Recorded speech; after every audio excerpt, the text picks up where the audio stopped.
The world is quiet here, folded into the heavy, suffocating velvet of the deep night. It is a silence that has weight, a silence that presses against the eardrums and settles into the hollows of the chest like a physical stone.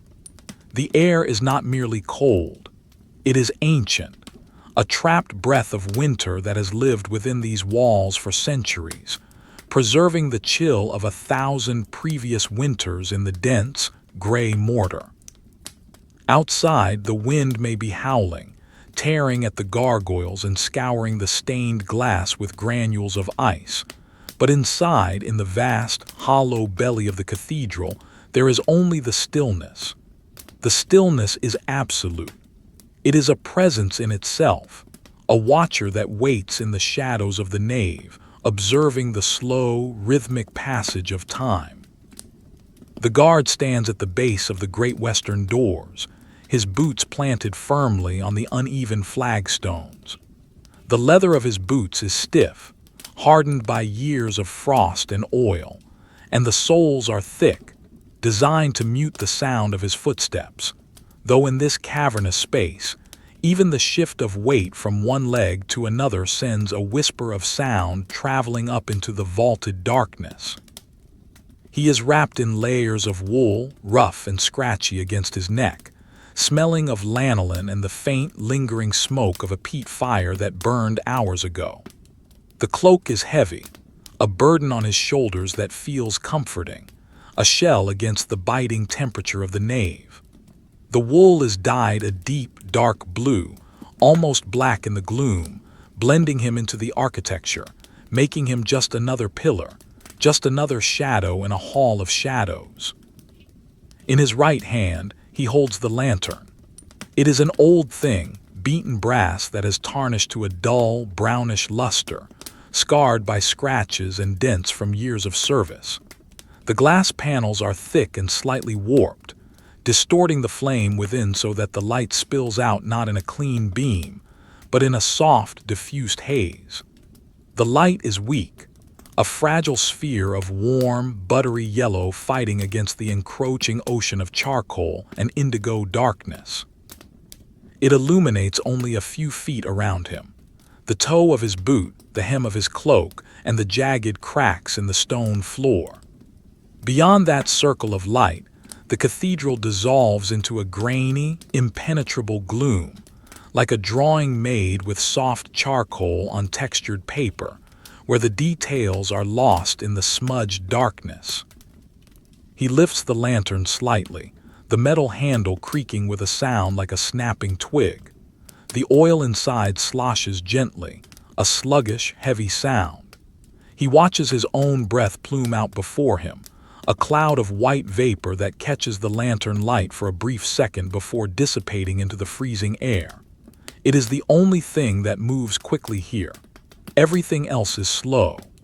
The shadows stretch and retract with agonizing slowness as he shifts the light. The dust motes, suspended in the stagnant air, drift in lazy, microscopic spirals, sparkling like diamond dust when they pass near the flame. There is no urgency. There is no destination. There is only the watch, the long, hollow hours of the night where the sun is a distant memory and the stone reigns supreme. He begins to walk. The first step is deliberate, a testing of the silence. The heel strikes the stone, a dull thud that echoes once, twice, then vanishes into the vaulted ceiling far above. He walks with a cadence born of habit, a slow, rolling gait that conserves heat and energy. He is not patrolling to find anything. He is patrolling to be present, to be the living heartbeat in this carcass of stone. He moves past the first great pillar, a massive column of limestone that rises up and out of the lantern's reach. The stone is rough to the touch, pitted and scarred, cold enough to burn the skin if one were to press a bare hand against it. He does not touch it. He keeps his gloved hands tucked into his cloak, save for the one gripping the lantern's iron ring. The cathedral is a landscape of grays and blues. The moonlight, filtering through the high clerestory windows, is weak and pale, casting long, slanted rectangles of blue-gray light across the floor. These patches of light are not bright. They are merely less dark than the shadows.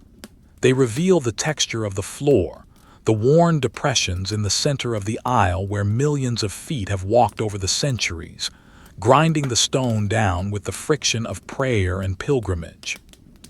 The guard walks on the edge of the aisle, where the stone is less worn, keeping to the shadows.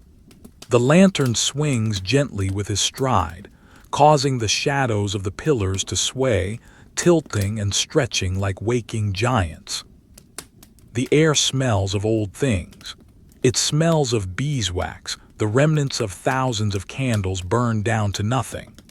It smells of incense, a sweet resinous scent that has soaked into the porous rock and the wooden pews, releasing faintly when the temperature drops.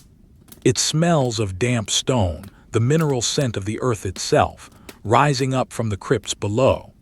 And beneath it all there is the smell of the cold, a sharp metallic tang that sits at the back of the throat. It is a clean smell, sterile and unforgiving. It creates a sensation of numbness in the nose, a tightening of the skin on the face. The guard pulls his scarf higher, burying his chin in the rough wool. The fibers tickle his skin, but the warmth is worth the irritation. He passes a row of wooden pews, their high backs standing like barricades in the gloom. The wood is dark, polished by generations of hands, gleaming dully in the passing lantern light. The grain of the oak is visible, deep twisting lines that look like rivers on a dark map. He pauses for a moment, listening. The cathedral groans.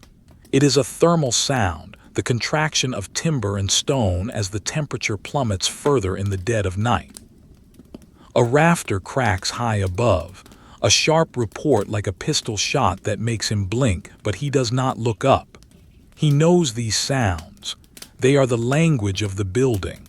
The structure is settling in for the night, wrapping itself tighter against the cold. He resumes his pace, step, step, step.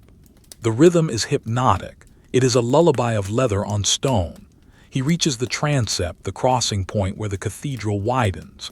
Here the air currents shift.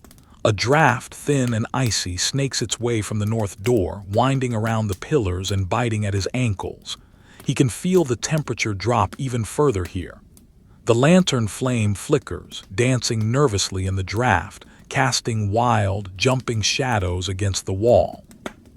He shields the vent of the lantern with his gloved hand, protecting the fragile light. The flame steadies, returning to its calm, teardrop shape. He watches it for a moment, mesmerized by the blue heart of the fire, the way it consumes the oil and turns it into warmth. It is his only companion, this small, contained fire. To his left, a side chapel sits in deep obscurity. An iron gate bars the entrance, the metal bars thick and cold, painted black but chipping to reveal the rusted iron beneath.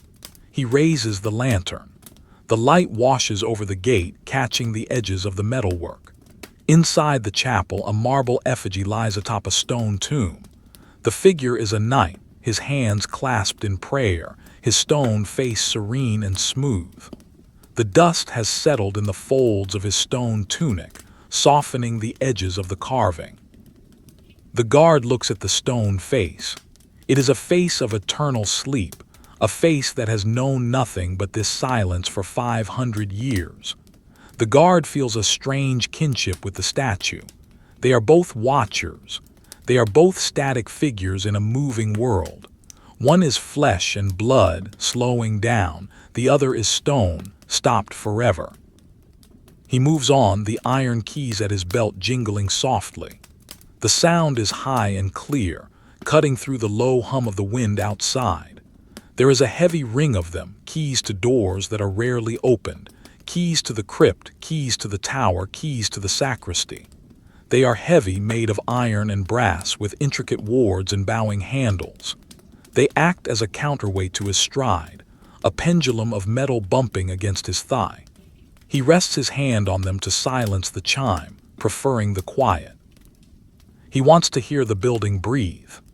He wants to hear the wind pressing against the great stained glass windows, making the lead frames shudder in their stone settings. The path takes him towards the choir, the heart of the cathedral.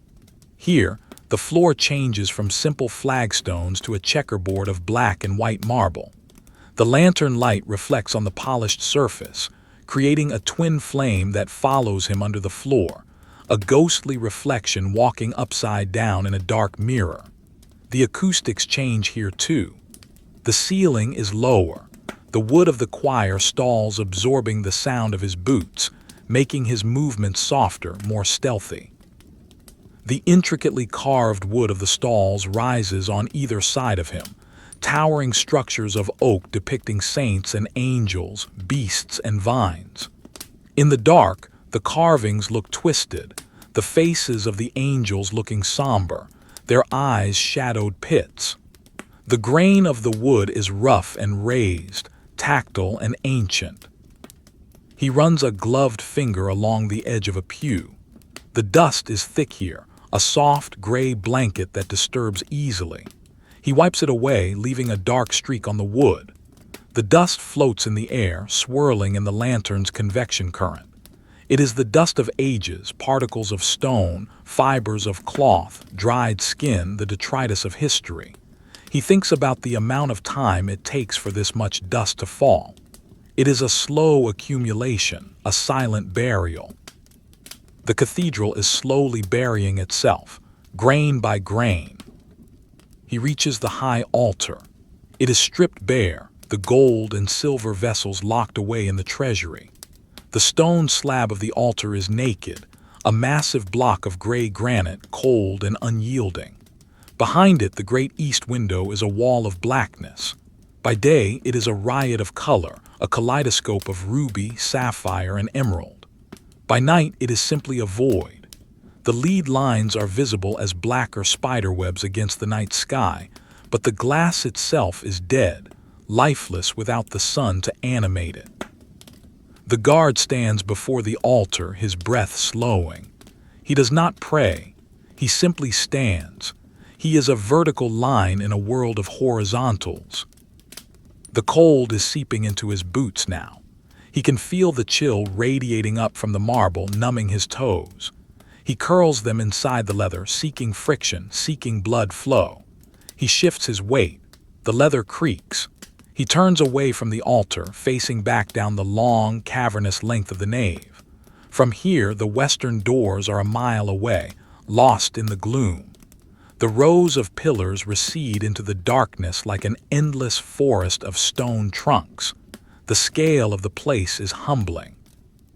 It makes him feel small, insignificant, a temporary speck of warmth in a permanent monument of cold. He checks the time not by a watch but by the burn of the candle within the lantern. It has burned down perhaps an inch. The night is young. There are hours yet to go. Hours of walking, hours of silence. He is not impatient. He has the patience of the stone itself. He lifts the lantern again, the light swinging in an arc, illuminating the inscription on a nearby floor slab. Hic Jacet, here lies. The rest is worn away, erased by the friction of feet. It does not matter who lies there. They are part of the floor now, part of the foundation. He steps around the slab, respectful of the dead, respectful of the silence. He walks towards the north aisle. This side of the cathedral is always colder. It faces the wind, faces the weather. The stone here feels damper, the air thicker. The windows on this side are smaller, narrow slits that let in very little moonlight. The darkness is denser here, heavier. It feels like walking through water, deep and pressurized. The lantern light struggles to push back the gloom. The shadows of the guard and the pillars seem to lean in, crowding him. He tightens his grip on the lantern handle. The metal is cold, even through his glove. He stops at a small wooden door set into the stone wall. It is the door to the spiral staircase that leads up to the bell tower. The wood is ancient, reinforced with iron straps that look like black bandages. He tries the handle. It is locked, rigid and unmoving. He gives it a firm tug, ensuring the latch is engaged. The door rattles in its frame, a hollow, wooden sound that dies quickly. Satisfied, he moves on. The routine is safety. The check is the ritual. The wind outside picks up, a sudden gust that slams against the north wall. The sound is muffled, a dull roar like a distant ocean. He can hear the slate tiles on the roof rattling, a chattering sound high above. A draft whistles through a crack in the masonry, a high-pitched, mournful note that sounds like a flute played by a ghost.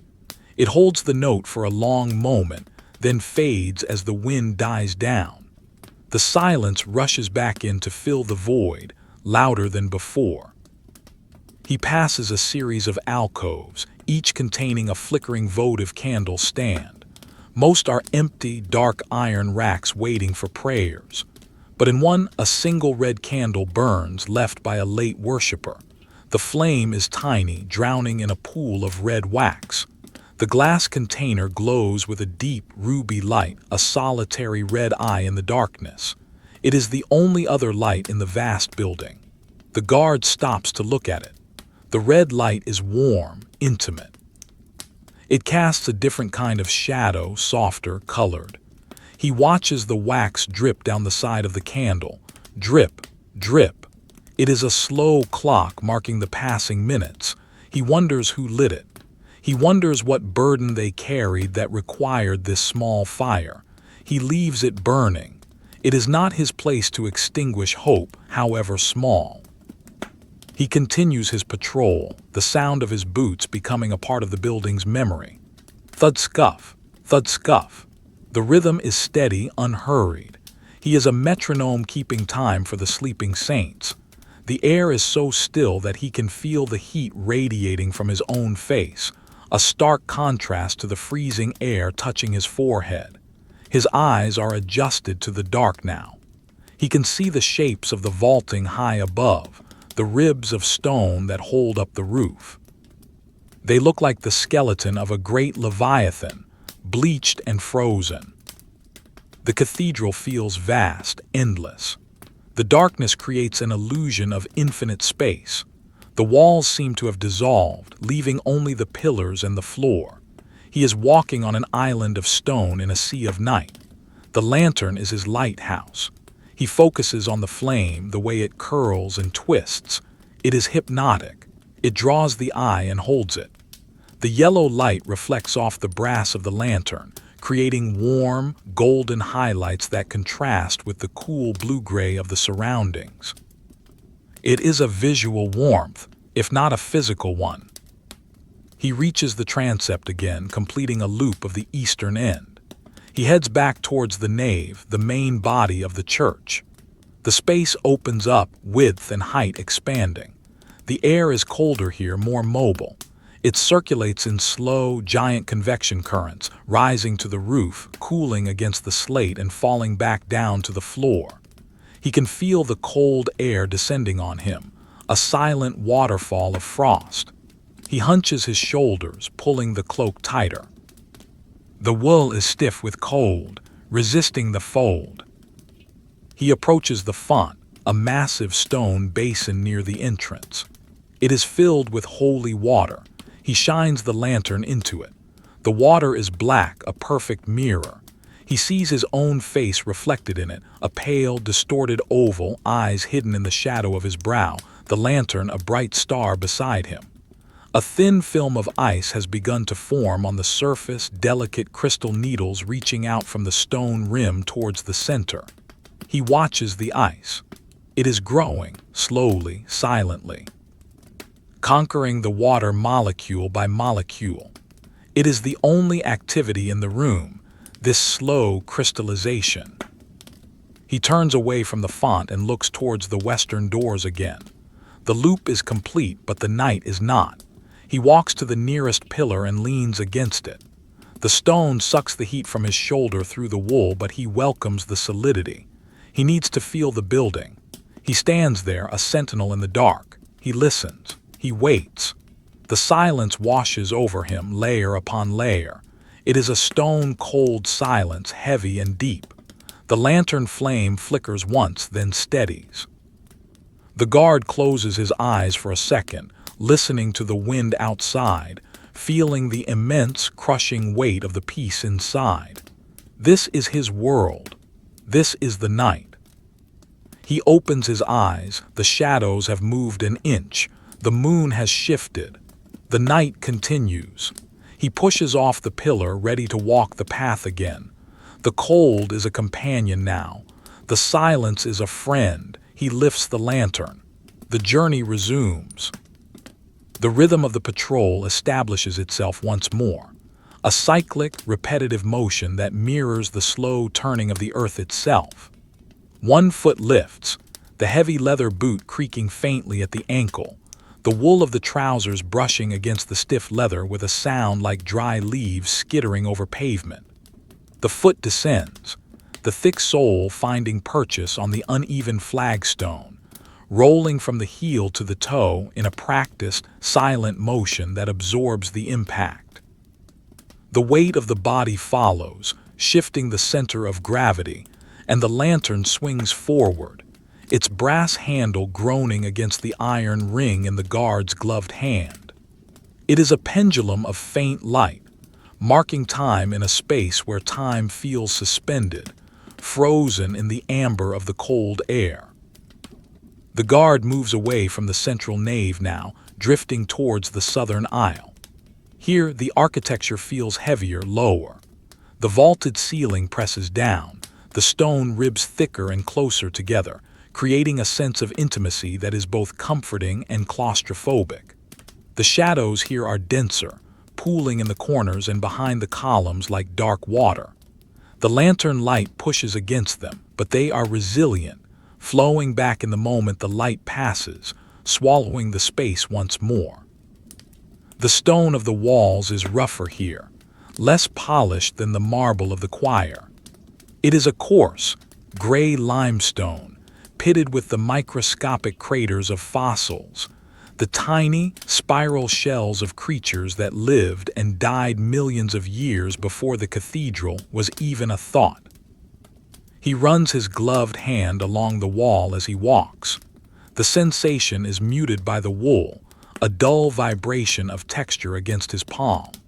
He can feel the cold radiating from the stone, a deep, penetrating chill that seems to bypass the skin and settle directly into the bone. The wall is a massive heat sink, absorbing the warmth of the day and releasing the cold of the earth. It is a battery of winter, charged by centuries of frost. He imagines the cold traveling through the stone, moving through the mortar, seeping into the core of the pillars, turning the entire building into a monolith of ice. The air in the southern aisle is stagnant. It does not move like the drafts in the transept. It hangs heavy and still, smelling of old dust and the disintegration of paper. He passes a row of wooden confessionals, their doors shut tight. In the gloom, they look like small, dark houses or perhaps coffins standing on end. The wood is dark oak, stained almost black by age and varnish. The lantern light catches the edge of a brass handle, a sudden spark of yellow in the darkness before sliding away. He does not stop. There is nothing in there but empty seats and the ghosts of whispered sins. The silence amplifies the sound of his breathing. Inhale. The air hisses through his nostrils, cold and dry. Exhale. The breath rushes out, warm and moist, creating a momentary fog that clouds his vision before dissolving into the darkness. He reaches a section where the floor is uneven, the stones having shifted over the centuries due to the settling of the earth below. He adjusts his stride, stepping carefully over the raised edges. The lantern casts long, distorted shadows of the uneven floor, making the cracks look like canyons, the raised stones like mountains. It is a landscape in miniature, a topography of neglect. He navigates it with the ease of memory, his feet knowing the terrain better than his eyes. He has walked this path 1,000 times. He knows every crack, every depression, every loose stone that rocks with a hollow clack if stepped on. He avoids the loose stone tonight, preferring the silence. To his right, the stained glass windows are tall, narrow lancets. Without the sun, they are merely dark shapes against the slightly less dark stone. But as he passes, a break in the clouds outside allows the moon to strike the glass. For a brief, fleeting moment, a panel of blue glass glows with a spectral, icy luminescence. It is a cold light, devoid of warmth, a ghost of the vibrant color it holds during the day. It illuminates a fragment of a saint's robe, a fold of blue drapery that hangs in the darkness like a suspended veil. Then the cloud returns and the window goes dark again, blending back into the stone. The guard watches the transformation without stopping. It is just another trick of the light, another illusion of the night. He approaches the great iron heater grills set into the floor. They are cold now, the fires below long extinguished. The iron is black, cast into intricate geometric patterns of diamonds and circles. He steps onto the grill. His boots ring on the metal, a sharper, more metallic sound than on the stone. A draft rises from the darkness below, smelling of soot and coal dust. It is a dry, acrid smell, the scent of burnt things. He pauses, letting the draft wash over his legs. It is not warm, but it is different from the damp cold of the stone. It is a dry cold. He looks down through the iron bars. There is nothing to see but absolute blackness, a void that goes down into the crypts. The lantern light cannot penetrate it. It reflects off the iron, dazzling him but revealing nothing of the depth. He steps off the grill and back onto the stone. The sound of his boots returns to the familiar dull thud. He walks past a series of memorial plaques mounted on the wall. They are brass and marble etched with names and dates. The lettering is filled with black wax, crisp and sharp. 1742, 1805, 1890. The dates mean nothing in the dark. They are just numbers, markers of time that has already passed. The guard does not read them. He knows they are there, a silent audience to his patrol. The brass glows dully in the lantern light, a somber gold that seems to absorb the shadows rather than reflect the light. The wind outside shifts direction, coming now from the west. It hits the great doors at the end of the nave with a heavy, shuddering impact. The wood groans, a deep, resonant sound like the hull of a ship under pressure. The iron hinges creak, a high-pitched complaint of metal on metal. The guard stops and turns his head, listening. The sound echoes down the length of the cathedral, bouncing off the pillars and the vaulted ceiling, becoming a confused murmur of groans and creaks. It sounds as if the building is talking to itself, muttering in its sleep. He waits until the gust passes and the silence settles back down, heavy and thick as a blanket. He continues his slow walk, reaching the corner of the south transept. Here, a small door leads to the sacristy. The door is heavy oak, studded with iron nails. He tries the handle. It is locked. He checks it again, a double confirmation. The ritual of checking is what keeps him awake. It is a tactile anchor in the sensory deprivation of the dark. The cold metal of the handle bites through his glove, a sharp reminder of the temperature. He shivers, a small, involuntary spasm that runs down his spine and shakes the lantern. The shadows jump, startled by the movement. He turns and looks back the way he came. The aisle is a tunnel of gloom, the pillars marching away into obscurity. The air is thick with the dust he has disturbed, a faint haze that hangs in the lantern light. He feels a sense of solitude that is absolute. There is no one else in the world. The city outside might as well not exist. There is only this stone ship, sailing through the night, and he is the only passenger. The weight of the silence is physical. It presses against his ears, a static pressure that makes him want to swallow to clear them.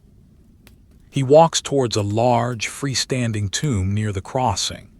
It is the tomb of a bishop, an elaborate structure of alabaster and black marble. The effigy is intricate, the bishop's robes carved with painstaking detail, the lace of his sleeves rendered in stone. The guard brings the lantern closer.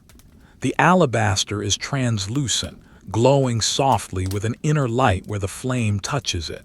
It looks like frozen milk, smooth and cold. The bishop's face is gaunt, his eyes closed, his hands raised in a permanent blessing. The guard notices a spider web spanning the gap between the bishop's thumb and forefinger. It is a delicate silver thread trembling in the air currents.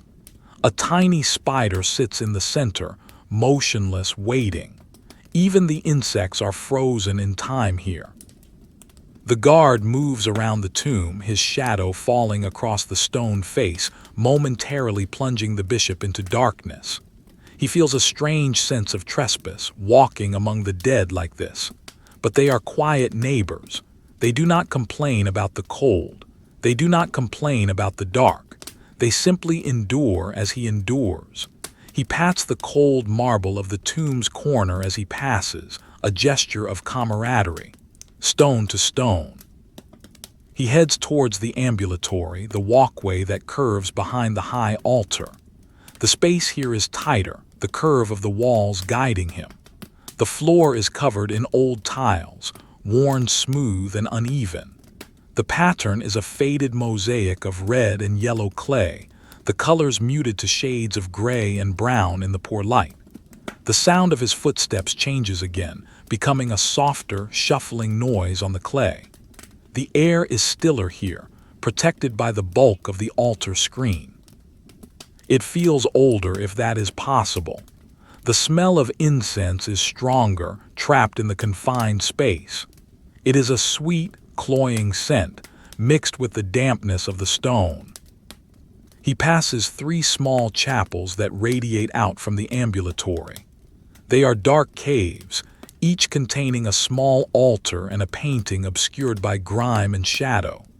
He shines the lantern into the first one. The light reveals a painting of the Madonna, her face pale and sorrowful, floating in a sea of cracked varnish and darkened oil. The eyes seem to follow the lantern, reflecting a tiny pinprick of light. The guard lingers for a moment, studying the brushstrokes, the way the artist captured the folds of the blue cloth. It is a window into a past where this paint was wet, where a hand moved with purpose. Now it is just another surface gathering dust. He moves to the second chapel. It is empty save for a simple wooden cross on the altar. The wood is rough-hewn, simple and unadorned. The shadow of the cross is cast large against the curved wall behind it, a looming black shape that stretches up to the ceiling. The guard watches the shadow as he moves the lantern. It tilts and lengthens, dancing a slow, somber dance. The physics of the light are predictable, soothing. Angle of incidence, angle of reflection. The world makes sense in the dark. The third chapel contains a relic, a small bone in a glass and gold reliquary. The gold is dull, tarnished by time and neglect. The bone is white, dry, and brittle. It sits on a cushion of faded red velvet. The guard looks at it without emotion. It is just a piece of calcium, a remnant of a life long gone. It holds no power here in the cold and the dark. Only the stone holds power. The stone that surrounds them, the stone that crushes the warmth out of the air. He completes the curve of the ambulatory and emerges back into the north transept. The draft hits him again, colder this time, or perhaps he is just colder. He wraps his cloak tighter, burying his hands in his armpits for a moment to steal some warmth. The lantern hangs from the crook of his elbow, swinging wildly. He stomps his feet, a low, rhythmic thud-thud to get the blood moving in his toes. The sound is shockingly loud, a violation of the silence. He stops immediately, feeling guilty. The echo dies away, leaving the silence even deeper than before. He looks up at the north transept window. It is the rose window, a massive circle of stone tracery and glass. In the daylight, it is a burning wheel of color. Now it is a complex web of black lines against a dark gray sky. It looks like a giant eye unblinking, staring down at him. The symmetry is perfect, a mathematical marvel of geometry. He traces the circles with his eyes, following the lines of stone as they spiral inwards to the center. It is dizzying. The sheer scale of it, the weight of stone suspended so high in the air, defies logic. It feels as if it should fall, as if the gravity of the earth should pull it down. But the arch holds. The keystone locks. The tension is balanced. He lowers his gaze to the floor. The cold is a physical weight on his shoulders now. He feels the fatigue of the watch, the slow drain of energy that comes from simply existing in this temperature.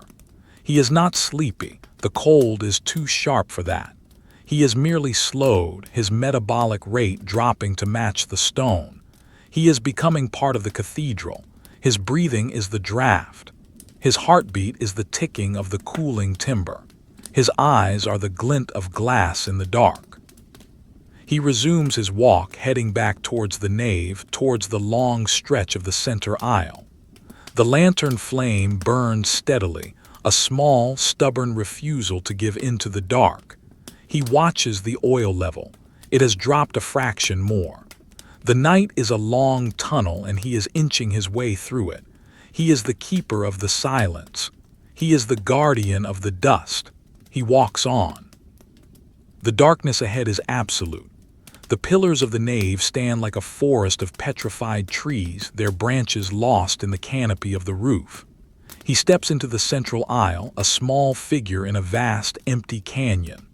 The sound of the wind outside rises again, a mournful wail that circles the building trying to find a way in. But the walls are thick. The doors are barred. The cathedral holds its breath. The guard takes a step. Thud, silence, thud, silence. The cycle continues. The cold deepens. The night stretches on.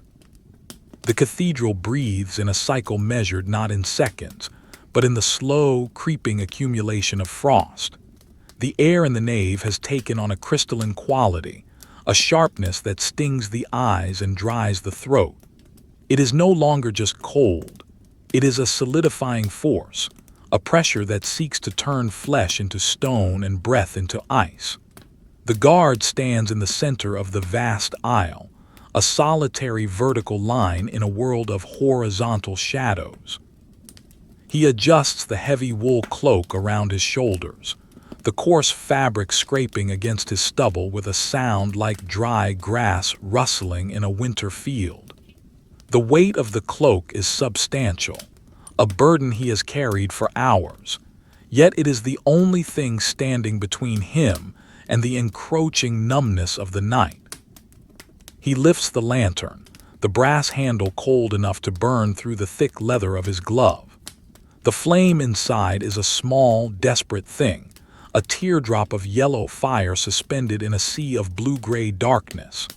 It flickers with a sudden draft, casting wild, leaping shadows against the rows of pillars that stretch away into the gloom. These shadows are not empty. They are textured with the grain of the stone, the dust of centuries, and the imperfections of the ancient glass. They stretch and warp as the lantern swings, creating the illusion that the pillars themselves are moving, leaning in to whisper secrets to one another in the language of settling stone and cracking mortar. He takes a step forward. The sound of his boot striking the flagstone is dull and heavy, a flat thud that is immediately swallowed by the vastness of the space. There is no echo here, only a dampening, a muffling of all sound by the sheer volume of the air and the porosity of the limestone. The floor is a patchwork of grays and blacks, worn smooth by the passage of countless feet. He looks down at the stones as he walks, noting the subtle variations in color, the veins of quartz that catch the lantern light and sparkle for a brief second before vanishing back into the dark. Some of the stones are cracked, spiderwebs of fissures radiating out from the center where heavy loads were once dropped or where the earth shifted deep below the foundations. He reaches the crossing, the point where the nave intersects with the transept. The air here is turbulent, a nexus of drafts that collide and swirl in invisible eddies. He can feel the cold air moving against his face, seeking out any exposed skin. It touches his cheeks, his nose, the skin around his eyes. It is a caress of ice, a reminder that he is an intruder in this domain of stone. He pauses, letting the drafts wash over him. Above, the great vaulted ceiling disappears into absolute blackness. The lantern light cannot reach that high. It can only illuminate the base of the arches, the springing points where the stone ribs leap upwards into the void. It is like standing at the bottom of a deep ocean trench, looking up towards a surface that is miles away. To his left, the entrance to the choir is barred by a heavy wooden screen. The wood is dark oak, almost black in the dim light, carved with intricate tracery that mimics the stone windows above. He runs his gloved hand along the top rail of the screen. The wood is smooth, polished by the oil of thousands of hands, but it is also cold, a dense, unyielding cold that feels as if it has seeped into the very cellular structure of the timber. He pushes against the gate in the center of the screen. It swings open with a low, mournful groan of iron hinges, a sound that vibrates in the pit of his stomach. He steps into the choir. The space here is narrower, more enclosed. The wooden stalls rise on either side, high-backed seats carved with the faces of saints and demons. The lantern light plays across the carvings, throwing the deep relief into sharp contrast. The faces seem to grimace and leer in the shifting shadows, their expressions changing with every movement of the light. The guard walks slowly down the center of the choir, his boots making a softer sound on the wooden floorboards. The air here smells intensely of old wood and beeswax, a scent that is both comforting and suffocating. It is the smell of time preserved, of history trapped in amber. He stops at the lectern, a massive brass eagle with spread wings, its talons gripping a sphere. The metal is dull and tarnished, covered in a fine layer of dust. He wipes a finger across the eagle's wing, leaving a dark streak in the gray dust. The brass feels greasy to the touch, cold and slick. A large book rests on the eagle's back, its leather cover cracked and peeling. He does not open it. He knows the pages are brittle, the ink faded to brown. It is a book for the daylight, for the living. Here in the dark, it is just another object, another shape to be catalogued by the passing light. He moves towards the high altar again, approaching it from the west this time. The altar steps are marble, white and gray, rising in a series of shallow tiers. He climbs them slowly, feeling the change in elevation in his legs. The marble is slippery, polished to a mirror finish that reflects the lantern flame as a distorted streak of light. At the top, the altar itself is a slab of dark stone, stripped bare of all ornament. It looks like a sacrificial table, cold and waiting. The guard places the lantern on the corner of the altar, the metal base making a sharp clink against the stone. He stands there for a moment, his hands resting on his hips, looking out over the choir and down into the nave. From this vantage point, the cathedral looks like a cavern, a hollowed-out mountain. The rows of pillars are stalagmites, the vaulted ceiling a distant roof of rock. The silence is absolute. There is no sound from the city outside, no rumble of wheels, no distant voices. There is only the wind, a high, thin, whistling sound that seems to come from nowhere and everywhere at once. It is the voice of the building, a constant, low-frequency hum that vibrates in the bones. He picks up the lantern again, the handle feeling even colder than before. He descends the altar steps, his boots tapping a slow rhythm on the marble. Tap, tap, tap. He turns towards the south choir aisle, a narrow passage that runs behind the stalls. The walls here are lined with memorial tablets, squares of white marble set into the gray stone. The lettering is black and severe, listing names and dates of deans and canons who died centuries ago. The guard reads the names as he passes, his lips moving silently. William, Thomas, Henry, they are just names now, sounds without meaning, syllables lost in the silence. The aisle curves around the back of the choir, leading him into the retro choir. This is a strange, ambiguous space, a forest of slender pillars that support the roof of the Lady Chapel. The pillars are polished Purbeck marble, dark and glossy, looking like wet tree trunks in the gloom. The floor is a complex pattern of encaustic tiles, red and yellow and black, forming geometric shapes that seem to shift and rearrange themselves in the flickering light. The guard walks carefully here, the uneven floor a hazard in the dark. He keeps his eyes on the ground, watching the play of light and shadow on the tiles. In the center of the retro choir stands the shrine of the cathedral's patron saint. It was once a jewel-encrusted box of gold and silver, raised high on a stone pedestal. Now, only the stone base remains, a hollow shell of limestone worn smooth by the knees of pilgrims. The indentations in the stone are deep, bowl-like depressions where the faithful knelt for hours, praying for miracles. The guard runs his hand over one of these depressions. The stone is incredibly smooth, polished to the texture of glass by centuries of cloth and skin. He can feel the cold radiating from the stone, a chill that speaks of the emptiness of the shrine. The saint is gone. The gold is gone. Only the stone remains, remembering the weight of the prayers. He continues his patrol, moving into the Lady Chapel at the extreme east end of the cathedral. This is the coldest part of the building, projecting out into the open air, exposed on three sides to the wind and the night. The walls are almost entirely glass, great sheets of stained glass that are black and lifeless in the dark. The wind batters against them, making the lead frames rattle with a constant, nervous energy. Chit, chit, chit. The sound is like teeth chattering. The guard shivers, pulling his cloak tighter around his throat. The cold here is aggressive, biting at his exposed face, numbing his nose and ears. He walks to the center of the chapel and looks up. The ceiling here is a fan vault, a masterpiece of stone engineering that looks like lace spun from rock.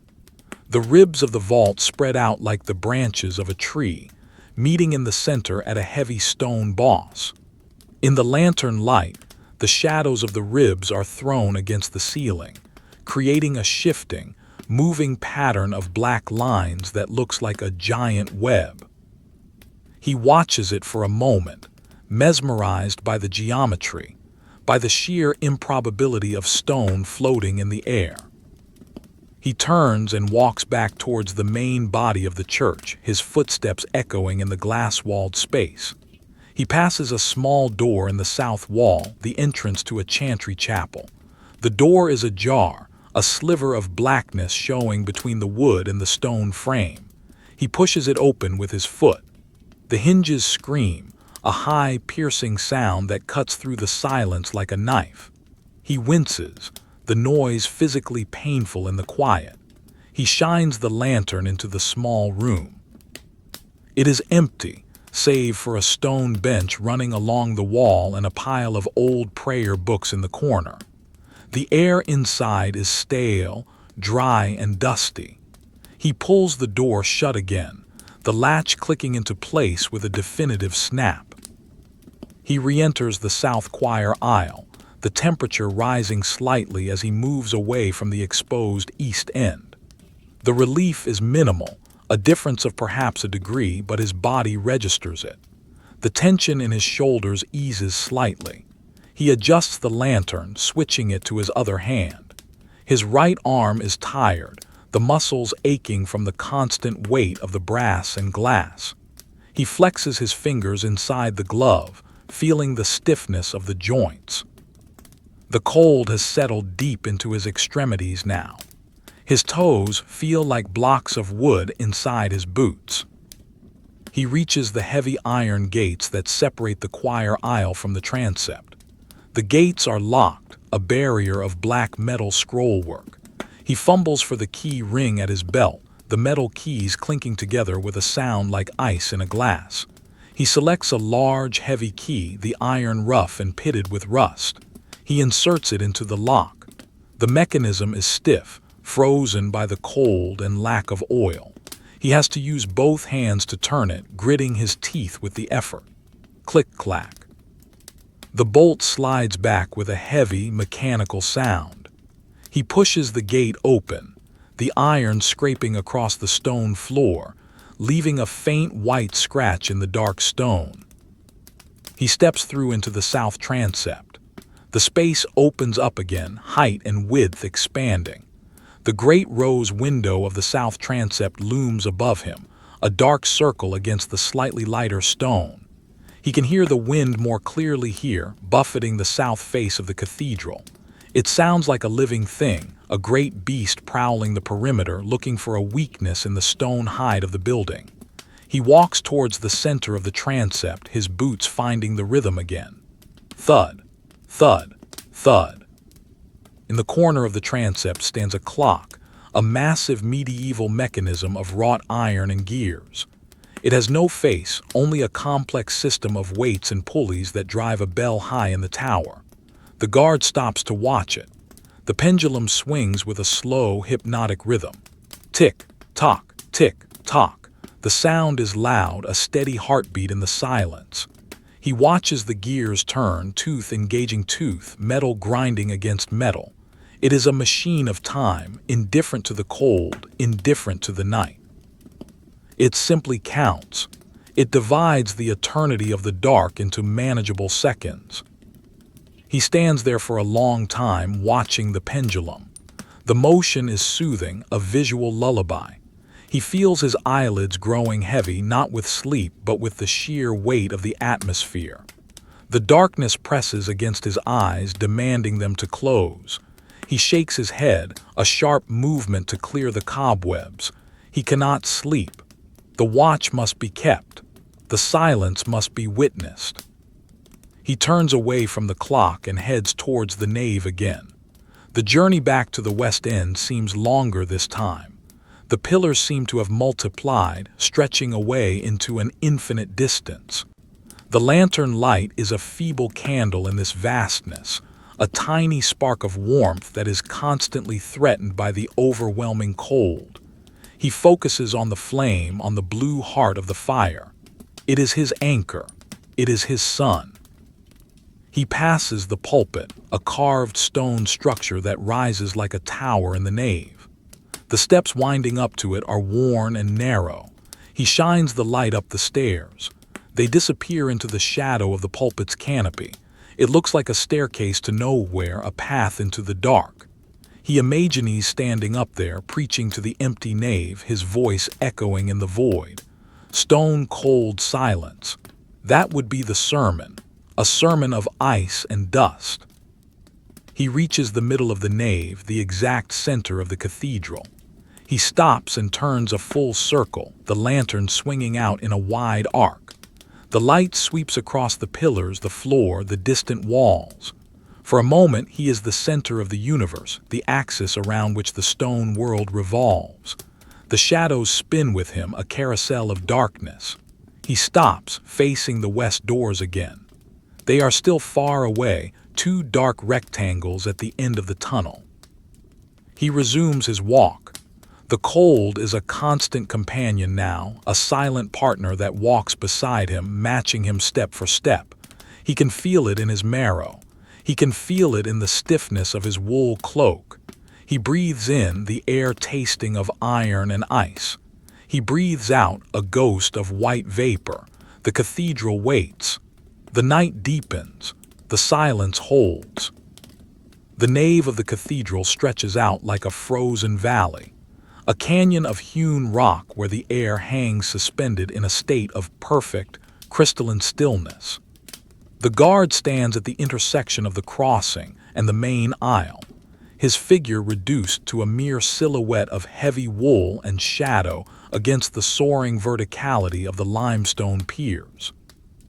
Above him, the vaulted ceiling is lost in the upper reaches of the dark, a false sky of stone ribs and bosses that mimics the heavens but offers no stars, only the impenetrable weight of the roof. The silence here is not empty. It is a dense, accumulated substance, built layer upon layer by the settling dust of centuries, pressing against the eardrums with a pressure that feels like the depth of the ocean. He shifts his weight from his left foot to his right, a slow, deliberate transfer of burden that causes the thick leather of his boot to creak. The sound is dry, a whisper of friction that travels a few feet into the darkness before being absorbed by the vast volume of the air. He is aware of the cold in a new way now. It is no longer a surface sensation, a biting wind on the skin, but a deep, permeating chill that has soaked through the layers of his cloak, through the tunic beneath, and settled into the marrow of his bones. It is a slow, rhythmic ache, a reminder of the stone's dominance over the flesh.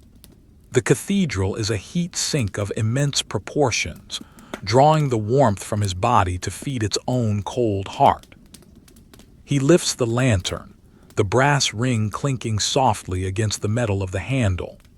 The flame is a small, steady presence, a bead of amber light that pushes back the blue-gray tide of the shadows. It illuminates the stone floor at his feet, revealing the intricate patterns of the flagstones. They are worn smooth, polished by the friction of leather and cloth over 600 years, their edges softened and rounded. In the center of the aisle, the stone is dipped, a shallow valley worn into the hard rock by the millions of footsteps that have processed towards the altar. He looks at this depression, this riverbed of history, and feels a strange vertigo, a sense of falling into the past. He begins to walk towards the western end of the nave. His pace is slow, measured by the swing of the lantern. Step, swing, step, swing. The shadows of the great pillars march alongside him, stretching and contracting on the walls like dark giants keeping pace. The air moves with him, a sluggish wake of disturbed dust and cold currents.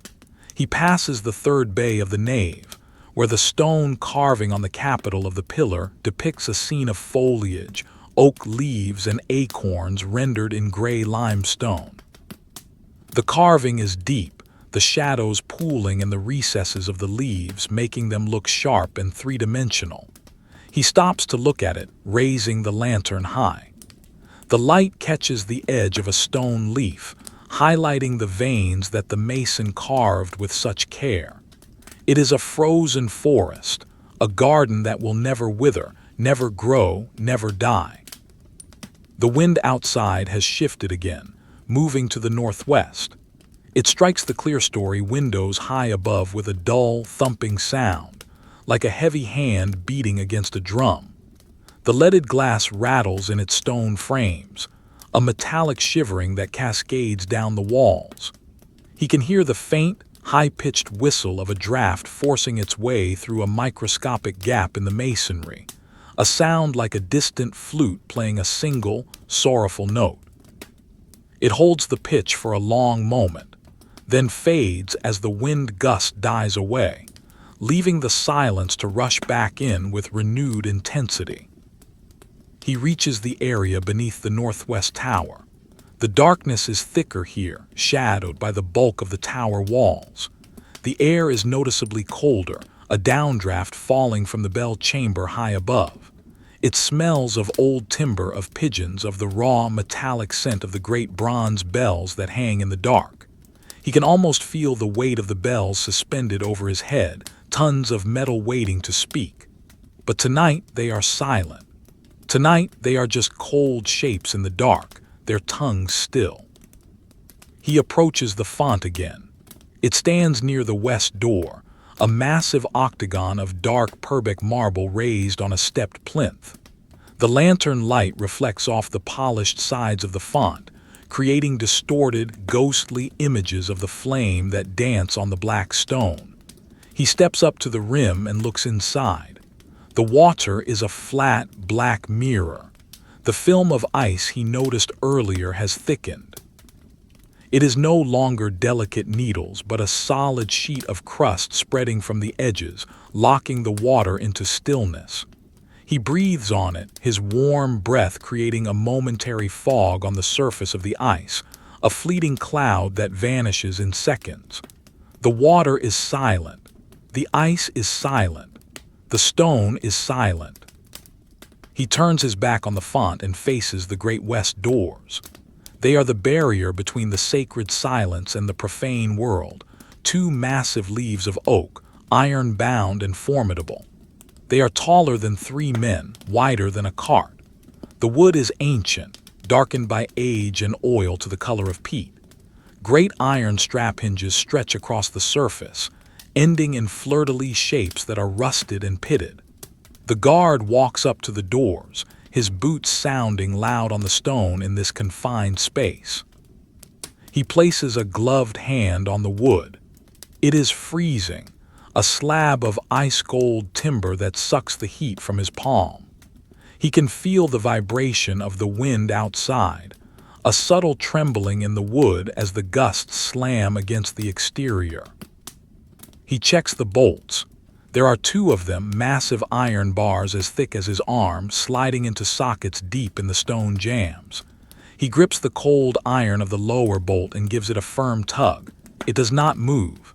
It is frozen in place, locked by friction and the cold. He checks the upper bolt, reaching up to test its seating. It is secure. The doors are sealed. The cathedral is a fortress against the night. He looks down at the gap between the bottom of the doors and the stone threshold. A draft is streaming through, a relentless current of freezing air that flows over his boots like icy water. It brings with it the smell of the street, wet pavement, chimney smoke, the decay of autumn leaves. It is the smell of the world outside, a world that seems alien and distant in this sanctuary of stone. He turns away from the doors, the draft biting at his heels. He begins to walk back up the north aisle, keeping close to the wall. The wall here is lined with stone benches, a continuous ledge of masonry that runs the length of the nave. He runs his hand along the edge of the bench as he walks. The stone is rough, unfinished in places, the marks of the chisels still visible after centuries. He imagines the masons working here, the sound of metal on stone, the dust in the air. Now there is only the silence and the finished work. The labor is gone, the result remains. He passes a series of stained glass windows on his left. In the daylight, they tell the stories of the Old Testament. Now in the dark, they are just patterns of lead lines, black grids against a slightly lighter gray. He stops at one window where the moon, breaking through the clouds again, illuminates a single panel. It shows the figure of a prophet, his robes a deep, rich purple, his face turned towards the sky. The glass glows with a cold, internal fire, the purple light spilling onto the floor in a distorted pool of color. The guard watches the light. It is beautiful, but it is cold. It has no warmth to give. It is light without heat, color without life. He continues his slow patrol. The air in the north aisle is stagnant, trapped between the wall and the pillars. It feels heavier than the air in the nave, more oppressive. He feels the weight of the stone ceiling pressing down on him. The arches here are lower, the vaulting more complex. He looks up, tracing the lines of the stone ribs with his eyes. They cross and recross, forming a net of stone that catches the shadows. In the center of each intersection is a carved boss, a face, a flower, a shield. He sees a green man, a face made of leaves, vines spewing from his mouth. The stone eyes stare down at him, blank and indifferent. The green man belongs to the forest, but here he is trapped in stone, a pagan memory in a Christian hall. The guard's feet are beginning to feel numb. The cold has penetrated the thick leather soles of his boots, turning his toes into senseless lumps. He stops and stamps his feet, a sharp crack that echoes like a gunshot in the quiet aisle. He waits for the echo to die, then stamps again. The physical sensation is dull, a jarring impact that travels up his shins. He needs to keep moving. Circulation is life. Stasis is death. He forces himself to walk faster, just for a few paces, to get the blood pumping. The lantern swings wildly, the shadows jumping in a chaotic dance. Then he slows down again, returning to the hypnotic, rhythmic gait of the watch. He reaches the north transept again, completing a figure-8 loop of the western end. He stops at the base of a pillar, leaning his shoulder against the cold stone. He needs a moment of rest, not from physical exertion, but from the mental weight of the silence. It is a presence that demands attention, a void that tries to fill the mind. He closes his eyes for a second.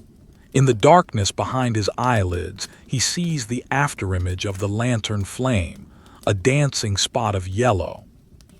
He listens to his own breathing. It is slow, regular.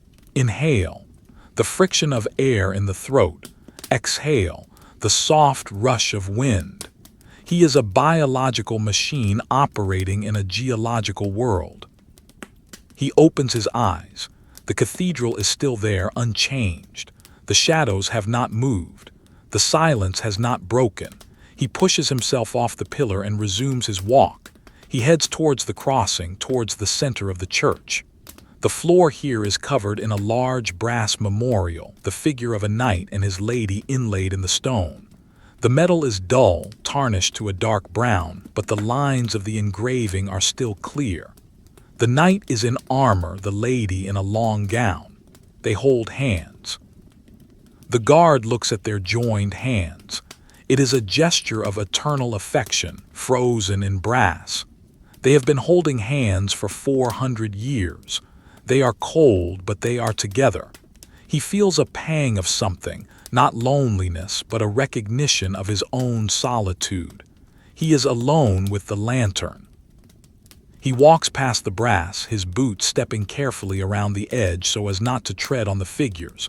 He respects the dead. They are the permanent residents here. He is just the temporary caretaker. He moves towards the entrance to the choir again. The screen looms up in the darkness, a wall of carved oak. He stops in front of it, lifting the lantern to inspect the woodwork.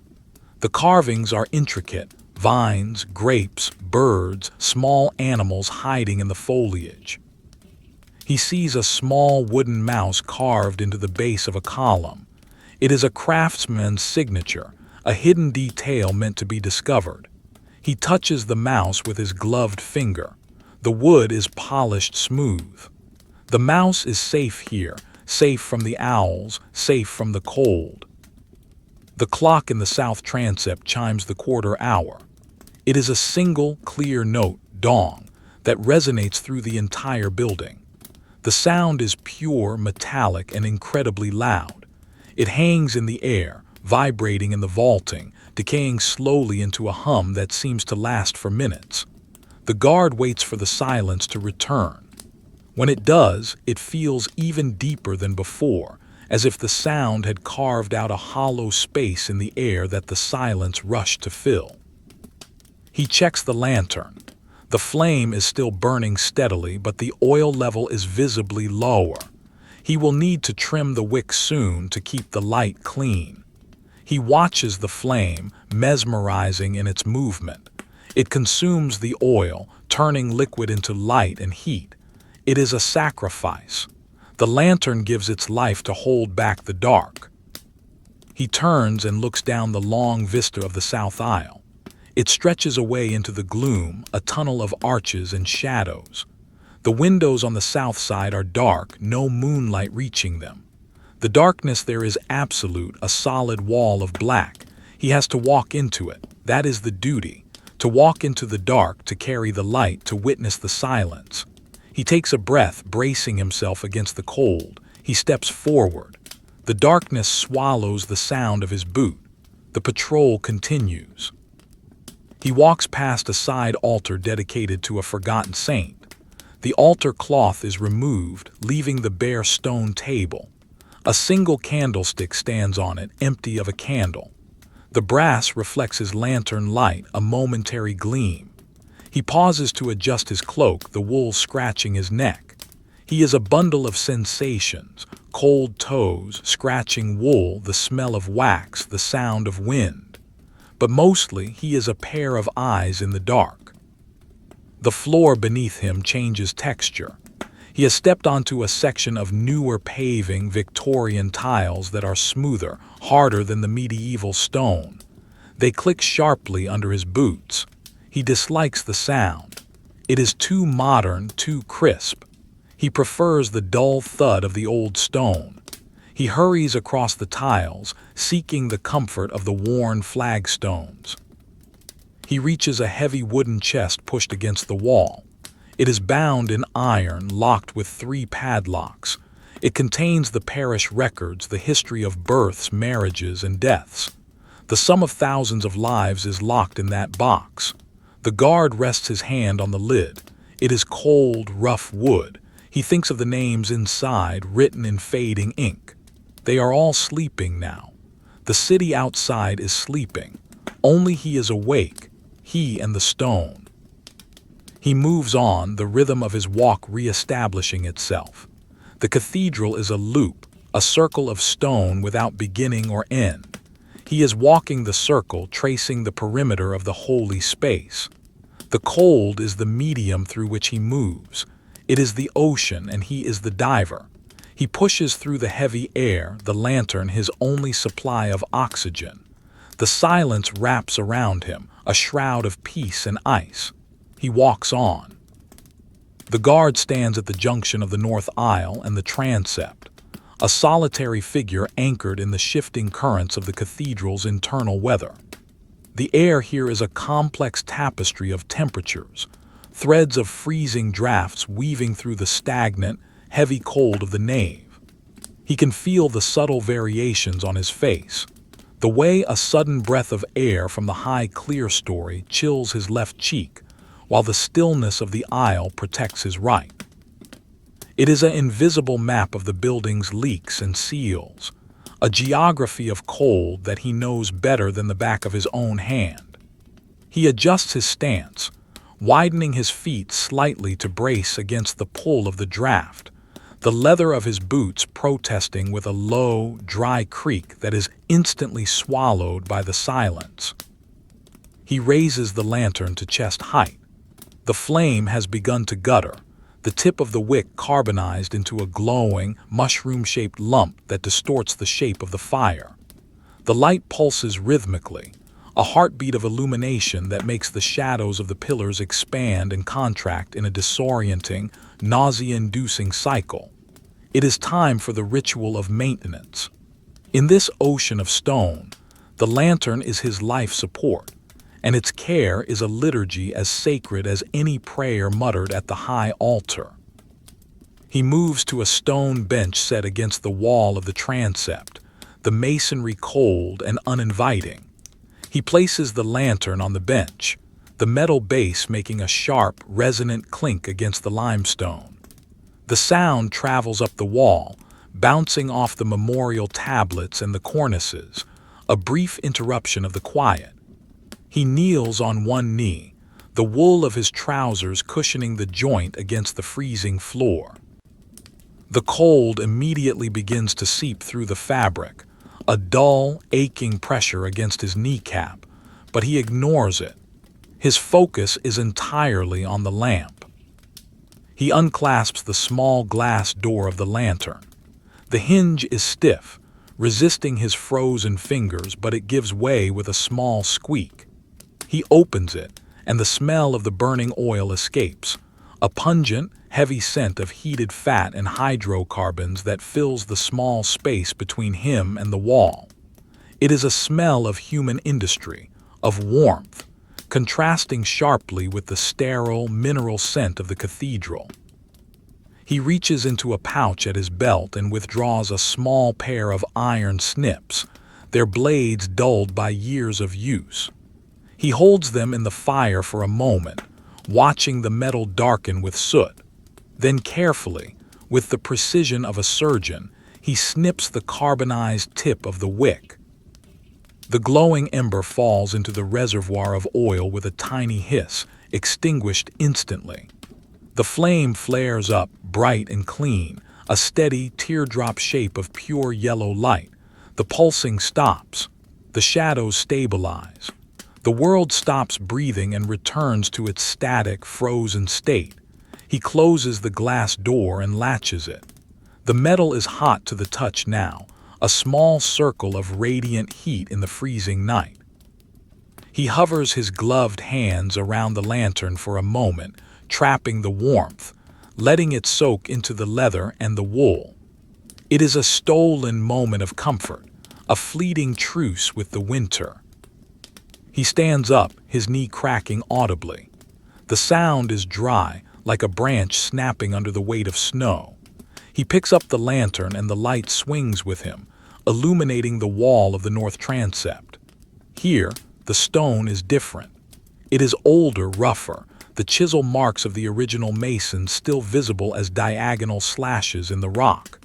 The surface is damp, a sheen of condensation that reflects the lantern light in a dull, greasy smear.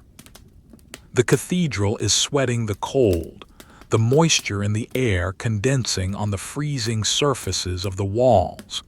He runs a finger down the stone. It comes away wet and gray with dissolved dust.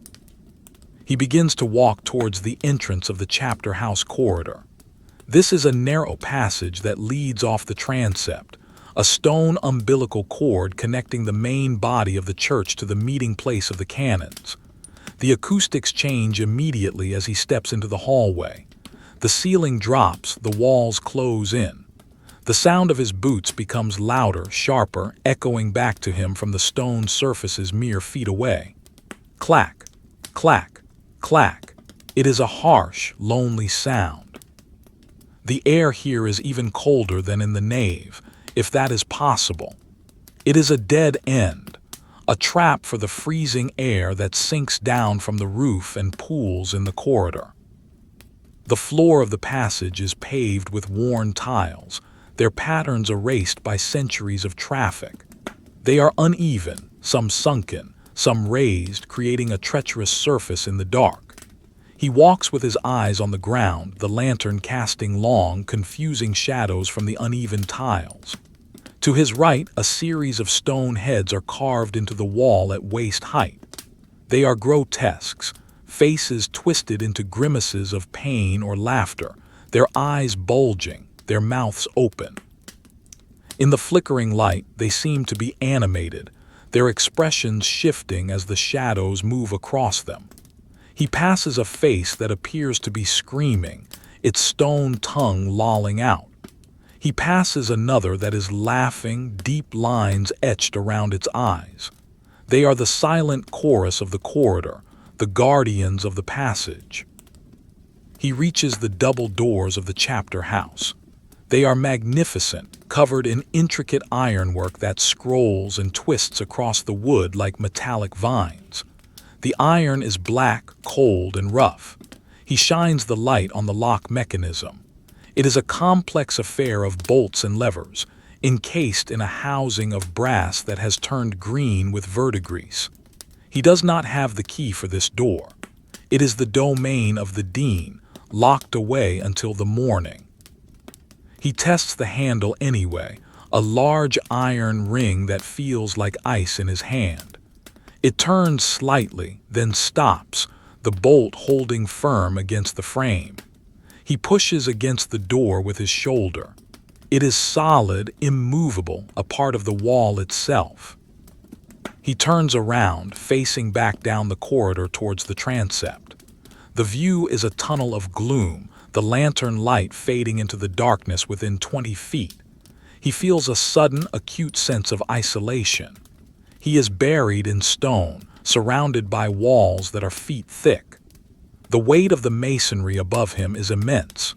He imagines the tons of rock, the lead roof, the timber beams all pressing down, held up only by the geometry of the arches. It is a fragile balance, a standoff between gravity and engineering that has lasted for centuries.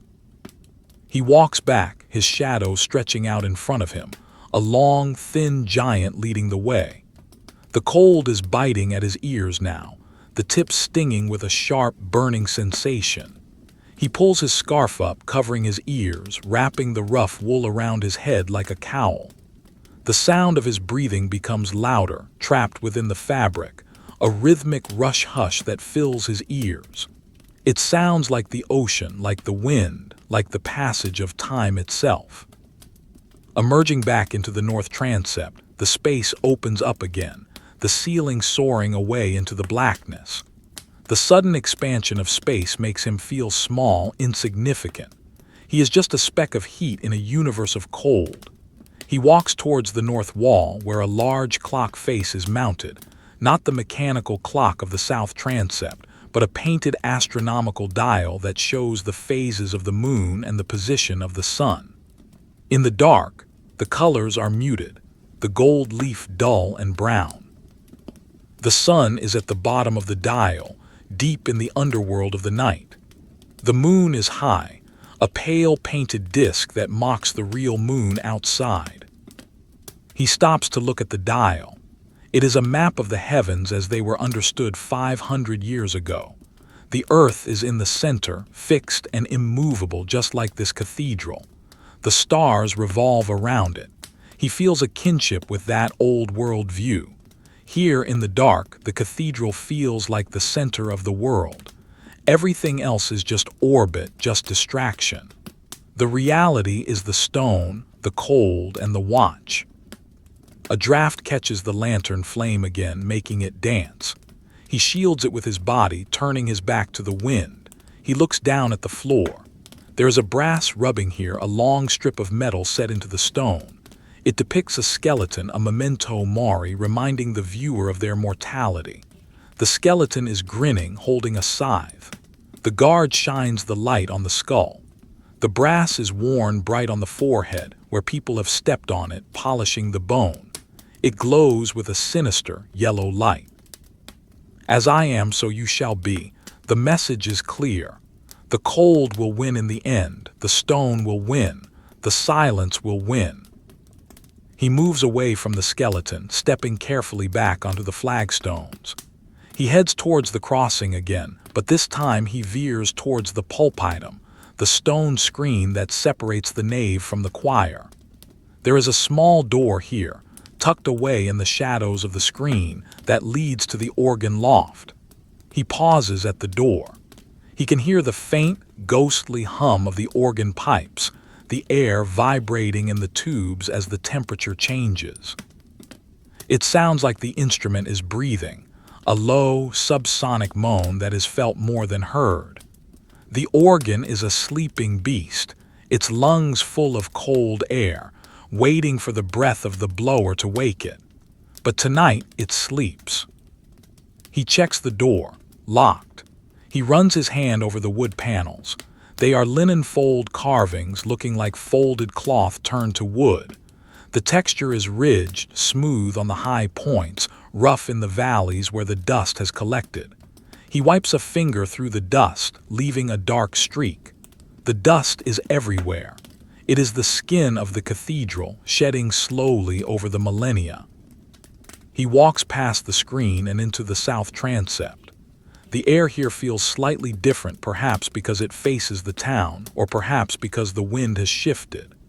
He can hear the faint rattling of a window high up in the gable wall. It is a loose pane of glass vibrating in its lead setting. Tink, tink, tink. It sounds like a coin being tapped against a window. He stops and looks up, but the window is too high, lost in the gloom. He can only hear the sound, a small, persistent flaw in the silence.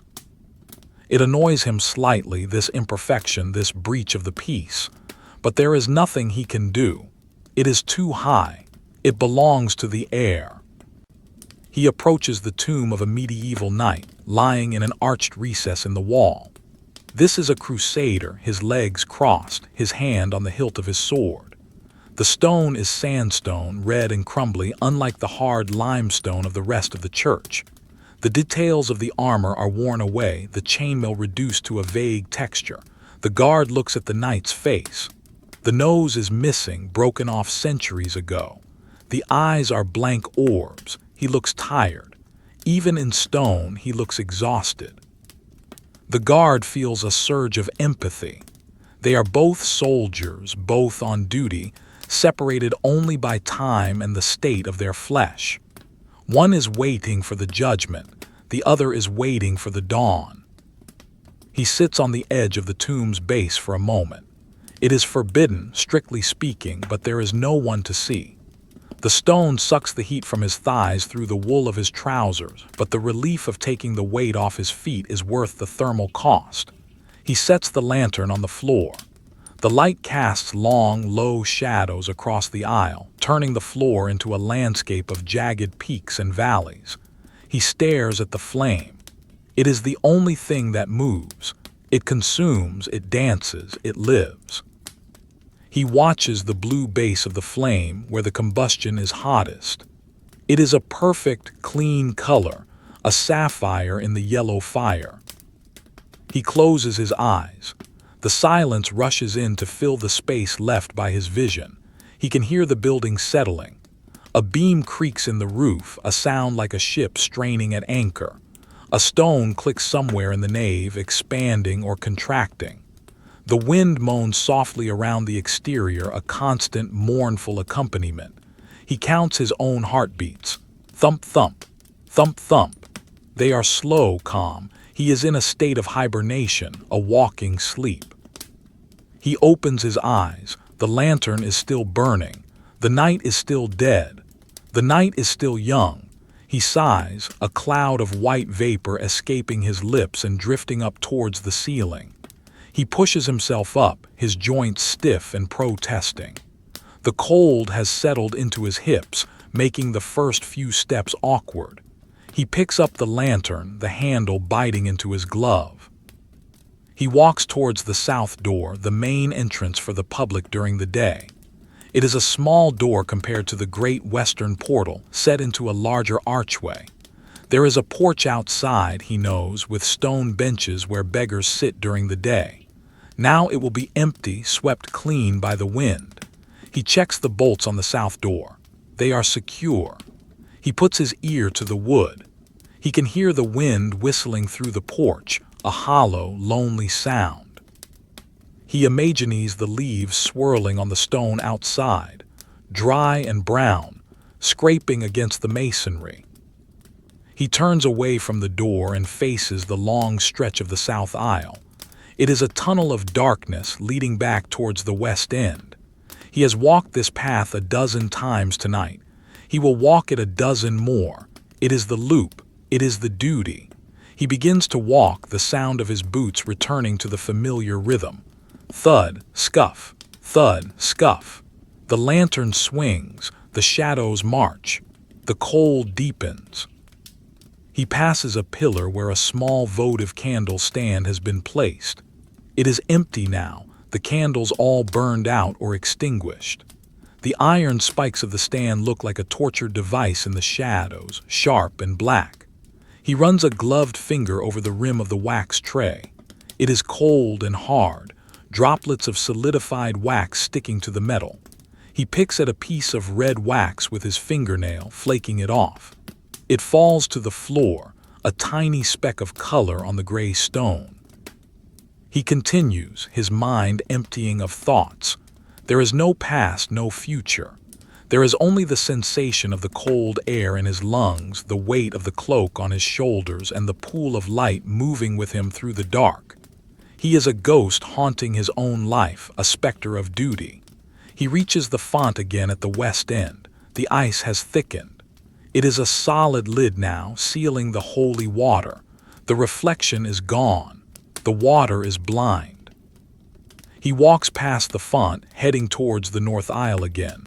The cycle repeats. The path is a spiral, winding inwards towards the center of the night. He is the needle on the record, playing the song of silence. He lifts the lantern, checking the flame one last time. It is perfect. Bright, steady, warm. It is enough. It has to be enough. He walks on into the shadow of the next pillar. The night has deepened into a profound and heavy entity, a physical weight that presses against the cathedral from all sides. The darkness is no longer merely the absence of light. It has become a substance, a thick, viscous medium through which the guard must push his body. The air in the nave has settled into stratified layers of cold, the heaviest and most frigid air pooling on the floor around his boots, creating a knee-deep lake of invisible ice. He wades through it, his leather boots displacing the chill with every step, the sound of his movement a dull, rhythmic disruption in the vast, echoing silence.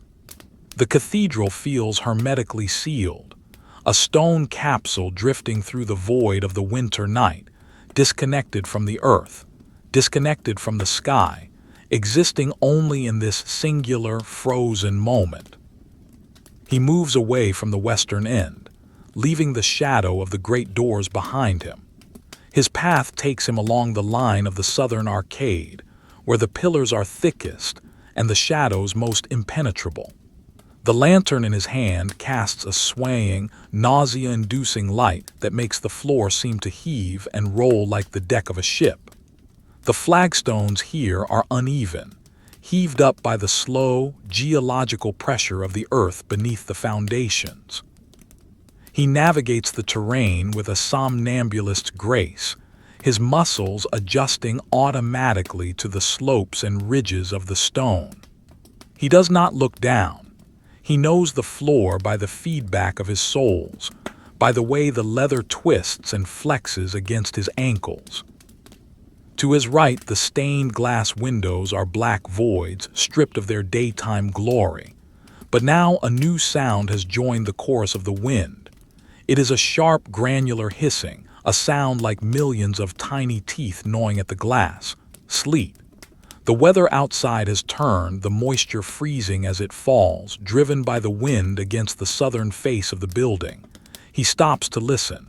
Hiss. Tick-tick hiss. The sound is constant, abrasive. It speaks of a world outside that is hostile, a world of scouring ice and biting wind. Inside, the air is still, but the temperature is dropping in sympathy with the storm. He can feel the cold radiating from the glass, a wall of refrigerated air that pushes against the warmth of his cloak. He approaches a small side altar dedicated to the souls of the faithful departed. It is a humble structure, a simple table of dressed stone set into a niche in the wall. A single iron pricket stand sits on the altar, its spikes empty of candles, looking like the blackened ribs of a small, skeletal animal. The guard shines the lantern into the niche. The light catches the texture of the stone wall behind the altar. It is rough, unfinished masonry, the mortar crumbling in places to reveal the dark gaps between the blocks. In one of these gaps, a small fern has taken root, growing in the dust and the damp. It is a pale, anemic thing, starved of light, its fronds curled and brown at the edges. It is a survivor, clinging to life in the stone desert. The guard looks at it with a detached curiosity. It is the only other living thing he has seen tonight, aside from the spider. He moves on, the friction of his wool trousers against his legs creating a soft, rhythmic swishing sound. The fabric is cold, stiff with the ambient temperature, and it chafes against his skin. He ignores the discomfort. It is part of the uniform, part of the penance of the watch. He reaches the transept crossing again, the hub of the cathedral's wheel. The draft here is stronger now, fueled by the temperature differential between the stone and the storm outside. It swirls around the pillars, stirring the dust into ghostly devils that dance in the lantern light before collapsing back into inertia. He turns towards the entrance of the crypt. It is a low, arched doorway set into the floor of the north transept, guarded by a heavy iron gate. The gate is locked, of course, but the ritual demands he check it. He walks down the few steps to the landing, the air getting noticeably damper and earthier with every inch of descent. The smell is pungent here: mold, wet clay, the decay of centuries. It is the smell of the grave. He grips the iron bars of the gate. They are wet with condensation, slick and freezing. He gives the gate a rattle. It holds firm, the iron clanging against the stone frame with a hollow, mournful sound that echoes down into the blackness below. He peers through the bars. The stairs disappear into absolute dark. The lantern light can only penetrate a few feet, illuminating the worn nosing of the stone steps and the green algae growing in the corners where the damp collects. Down there, the air is stagnant, unchanged for hundreds of years. The dead sleep in their stone pigeonholes, wrapped in lead and linen. The guard feels a shiver that has nothing to do with the cold. It is the proximity to the deep silence, the silence that is not just an absence of sound, but an absence of time. He pulls back, retreating up the steps to the relative warmth of the transept floor. He resumes his patrol, heading towards the choir aisles. The floor here is tiled with Victorian encaustic tiles, their geometric patterns of red and yellow dulled by dirt and the gloom. They are harder than the stone, more brittle. His boots make a sharper sound, a click-clack that ricochets off the wooden screens of the choir. He passes a series of memorial tablets mounted on the wall. They are made of white marble, which glows with a spectral luminescence in the lantern light. He stops to read one, the letters cut deep and filled with black lead. Sacred to the memory of.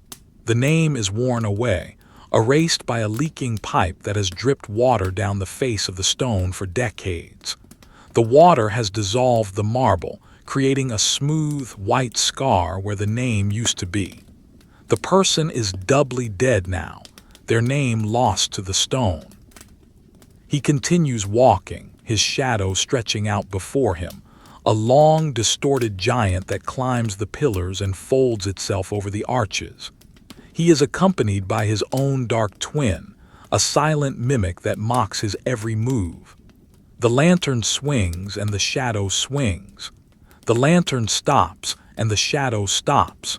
It is a companion of sorts, a confirmation of his own existence in this void. He reaches the retro choir, the space behind the high altar. It is a forest of slender columns, Purbeck marble shafts that soar up to a low, vaulted ceiling. The stone is dark, almost black, and polished to a shine that reflects the lantern light as thin, vertical streaks.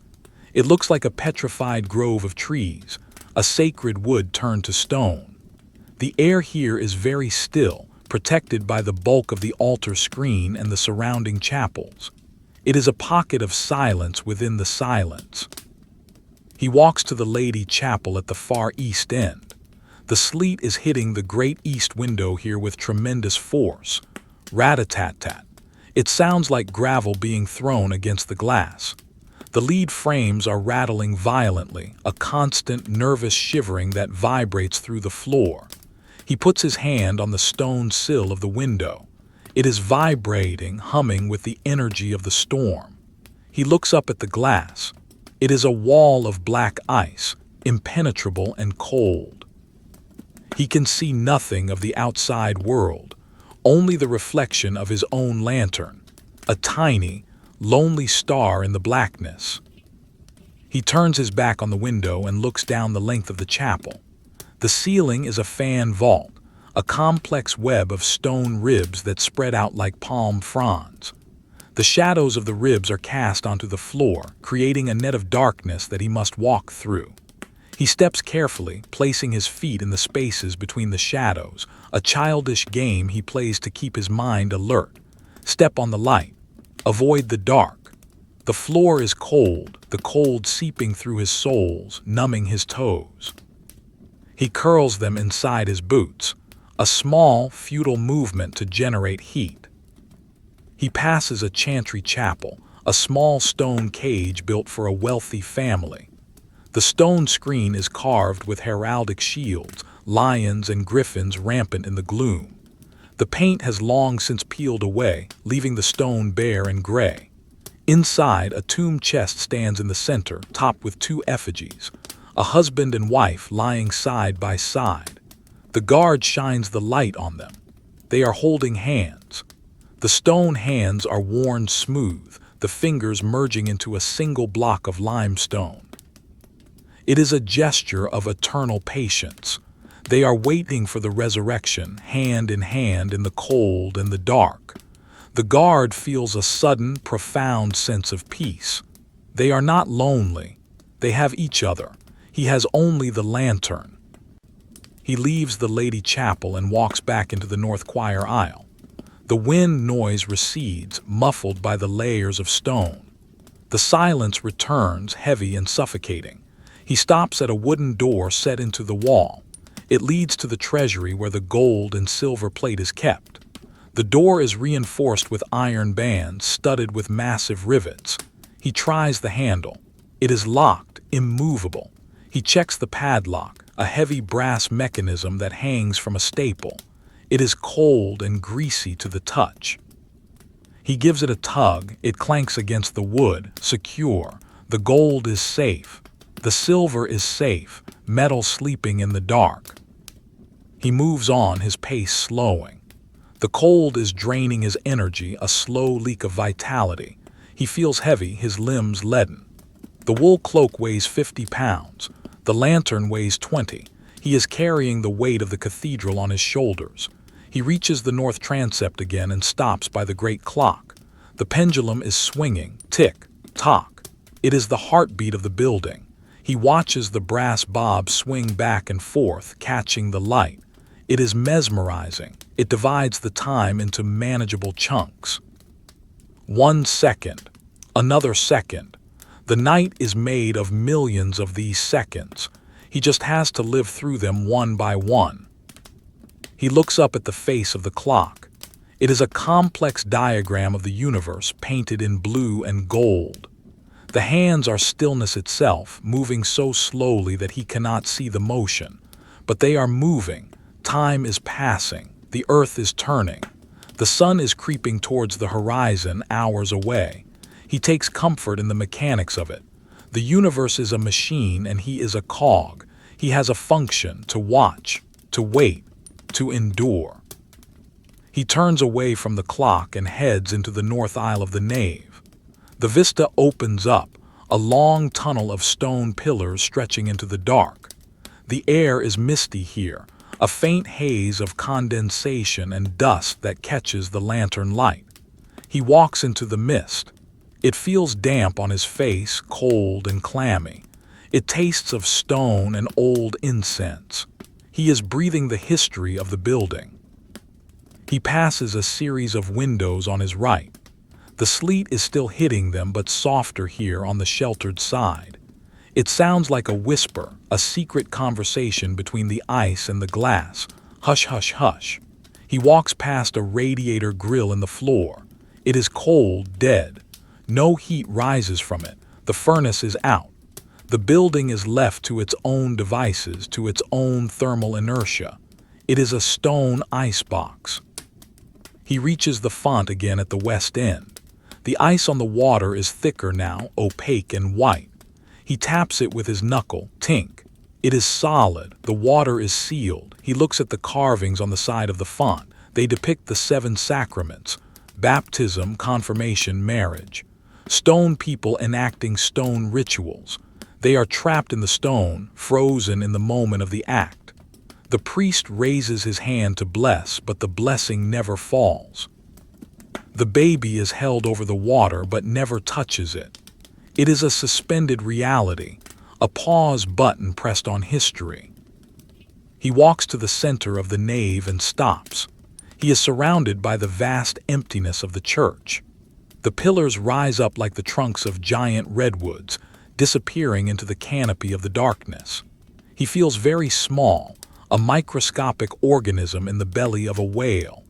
The silence is so loud it rings in his ears, a high-pitched frequency that borders on pain.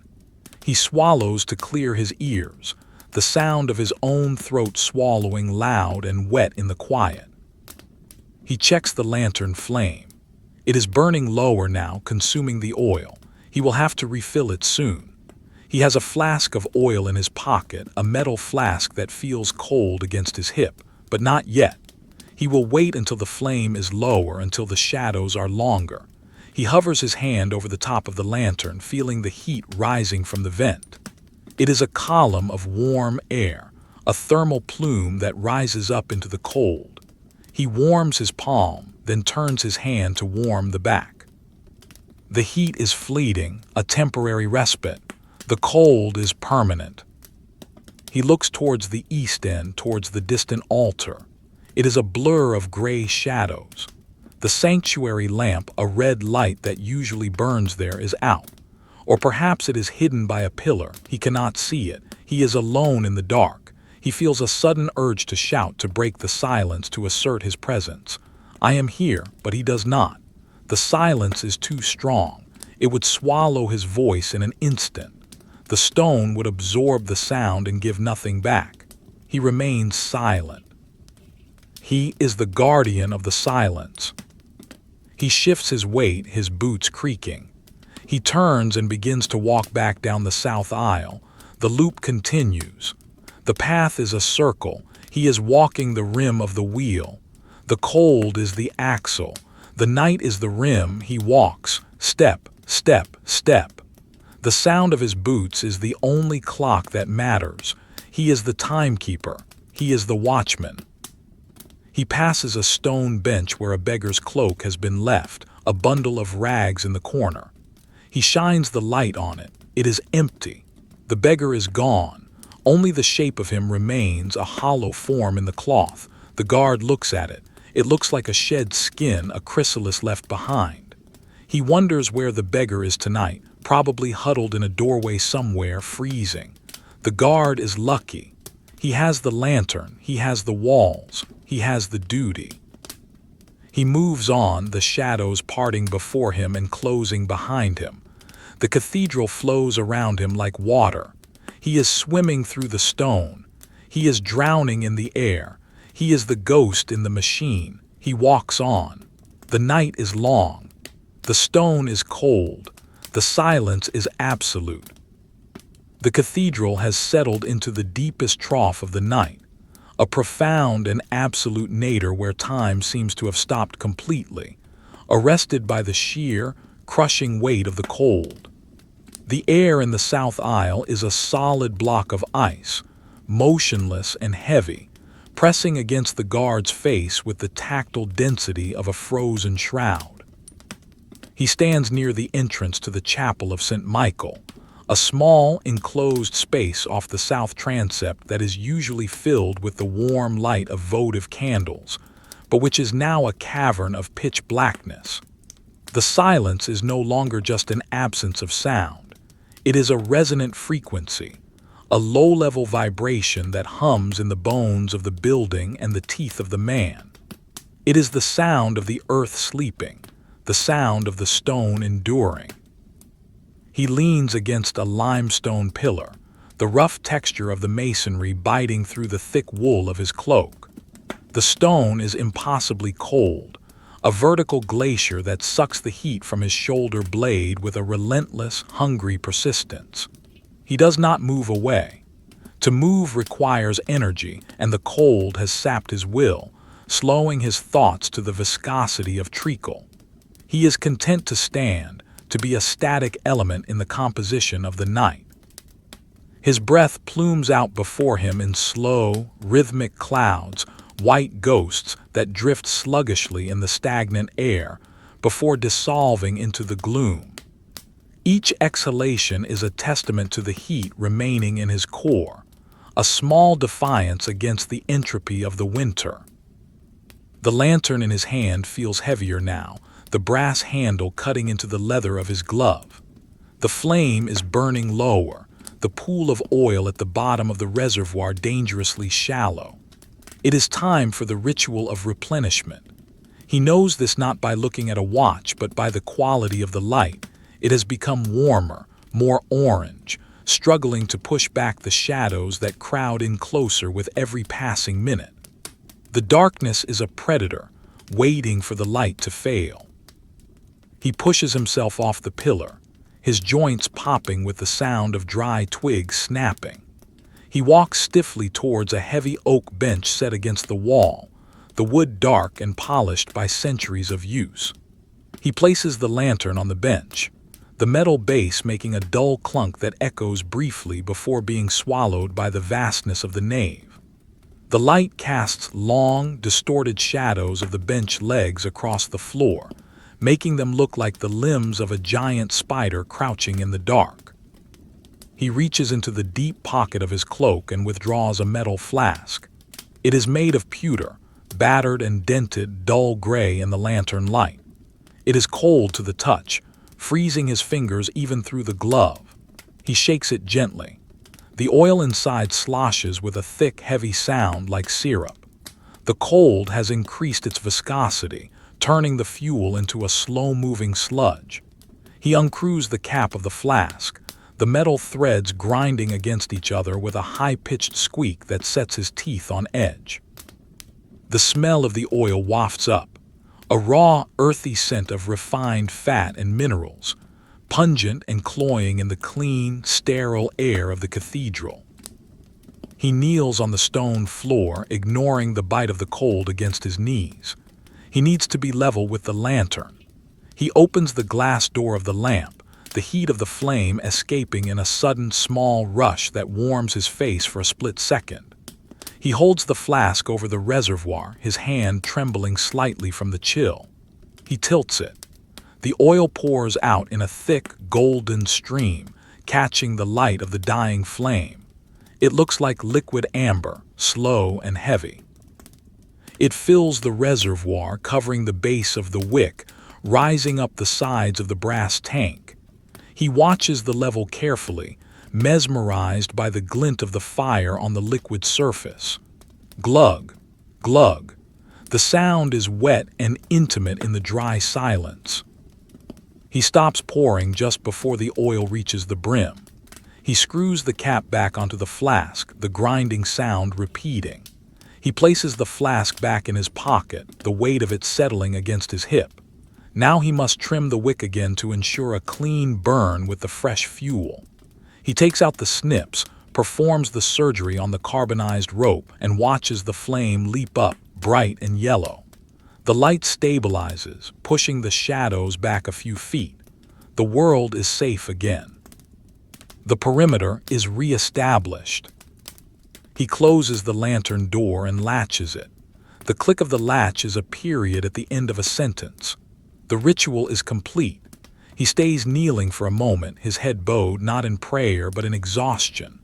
The floor is a landscape of gray stone, pockmarked and scarred. He sees a small pebble lying near the bench, a piece of gravel brought in on someone's shoe days ago. It casts a long, sharp shadow. It is a mountain in this microcosm. He picks it up. It is cold, hard, real. He rolls it between his gloved thumb and forefinger, feeling the grit. He puts it in his pocket, a souvenir of the watch. He stands up, the effort requiring a conscious command to his legs. He picks up the lantern and resumes his patrol. He moves away from the bench, leaving the shadows to reclaim it. He walks towards the crossing, the center of the church where the transepts meet the nave. The draft here is stronger than ever, a cross-current of freezing air that swirls around the central altar. The sleet outside has changed to snow. He can tell by the sound. The sharp hissing against the glass has been replaced by a softer, muffled thump-thump-thump as the heavy, wet flakes impact the windows. The wind is less shriek and more moan, a low, mournful sound that buffets the stone walls. He looks up into the lantern tower, the great open space above the crossing. It is a vertical shaft of darkness that goes up for 100 feet. He cannot see the ceiling. He can only see the faint, gray outlines of the gallery arches, looking like the eye sockets of a skull. The air up there is turbulent, the wind finding its way into the bell chamber and pushing down into the church. He imagines the bells hanging in the dark, coated in frost, silent and cold. Great Peter, Little John. The names of the bells float in his mind. They are sleeping giants. He walks towards the south transept door. This is the door that leads to the cloister. It is a smaller door, less grand than the others, but heavy and reinforced. He checks the bolts. Secure. He puts his hand flat against the wood. It is freezing but dry. The snow is building up on the other side, piling against the wood, sealing the gap at the bottom. He can feel the thermal bridge, the cold transferring from the snow to the wood to his hand. He is touching the storm through the medium of the oak. He turns and walks down the east aisle of the transept. Here there are 3 chapels side by side. He shines the light into the first one. It contains a large Victorian monument to a local dignitary. The figure is kneeling, dressed in a frock coat and trousers, rendered in white marble. The realism is uncanny and disturbing in the flickering light. The folds of the trousers, the buttons on the coat, the side whiskers on the face, all carved with obsessive detail. The guard looks at the stone eyes. They are blank, staring at the altar. The man has been kneeling there for 150 years. His knees must be cold. The guard feels a strange sympathy for the statue. They are both frozen in place, both watching the dark. He moves to the second chapel. It is older, medieval. It contains a piscina, a stone basin used for washing the holy vessels. The drain hole is dark, leading down into the consecrated earth. The guard runs a finger around the rim of the basin. It is dry and dusty. A spider has spun a web across the drain. The web is perfect, a geometric marvel of silk. It catches the lantern light, shimmering like silver wire. The spider is nowhere to be seen. It is hiding in the dark, waiting for a fly that will never come in this winter. The guard leaves the web undisturbed. It is a part of the cathedral now, a temporary architecture within the permanent one. The third chapel is empty, save for a few stacked chairs.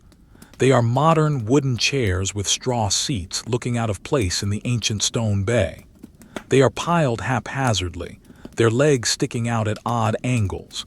In the dark, they look like a bonfire waiting to be lit. But there is no fire here, only the cold. The guard walks past them, his shadow falling over the stack, merging with the shadows of the chair legs to create a confused jumble of darkness. He leaves the transept and enters the south choir aisle again. The floor here dips slightly, a subsidence in the foundation that makes him stumble. He catches himself, his boots scraping loudly on the stone. The sound echoes sharply, scritch-scratch like a creature scuttling across the floor. He pauses, heart beating a little faster, listening. The echo dies away. The silence returns. There is nothing there, just him and the stone. He reaches the iron gates of the choir. Through the bars, he can see the high altar in the distance, a gray block in the gloom. The choir stalls loom up on either side, dark cliffs of wood. He shines the light through the bars. It catches the brass of the eagle lectern again, a sudden glint of gold eye in the darkness. The eagle looks like it is watching him, guarding the holy book. The guard nods to the bird, watcher to watcher. He turns his attention to the floor of the aisle. It is paved with memorial slabs, great rectangles of black ledger stone. He is walking on a pavement of names: Thomas, Mary, Elizabeth, John. The lettering is worn, filled with the dust of the aisle.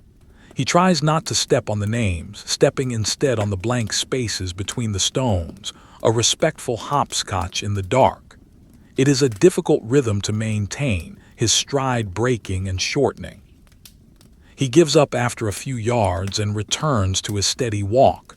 The dead do not mind. They are deep below, past the reach of his boots. He approaches the steps leading up to the retro choir.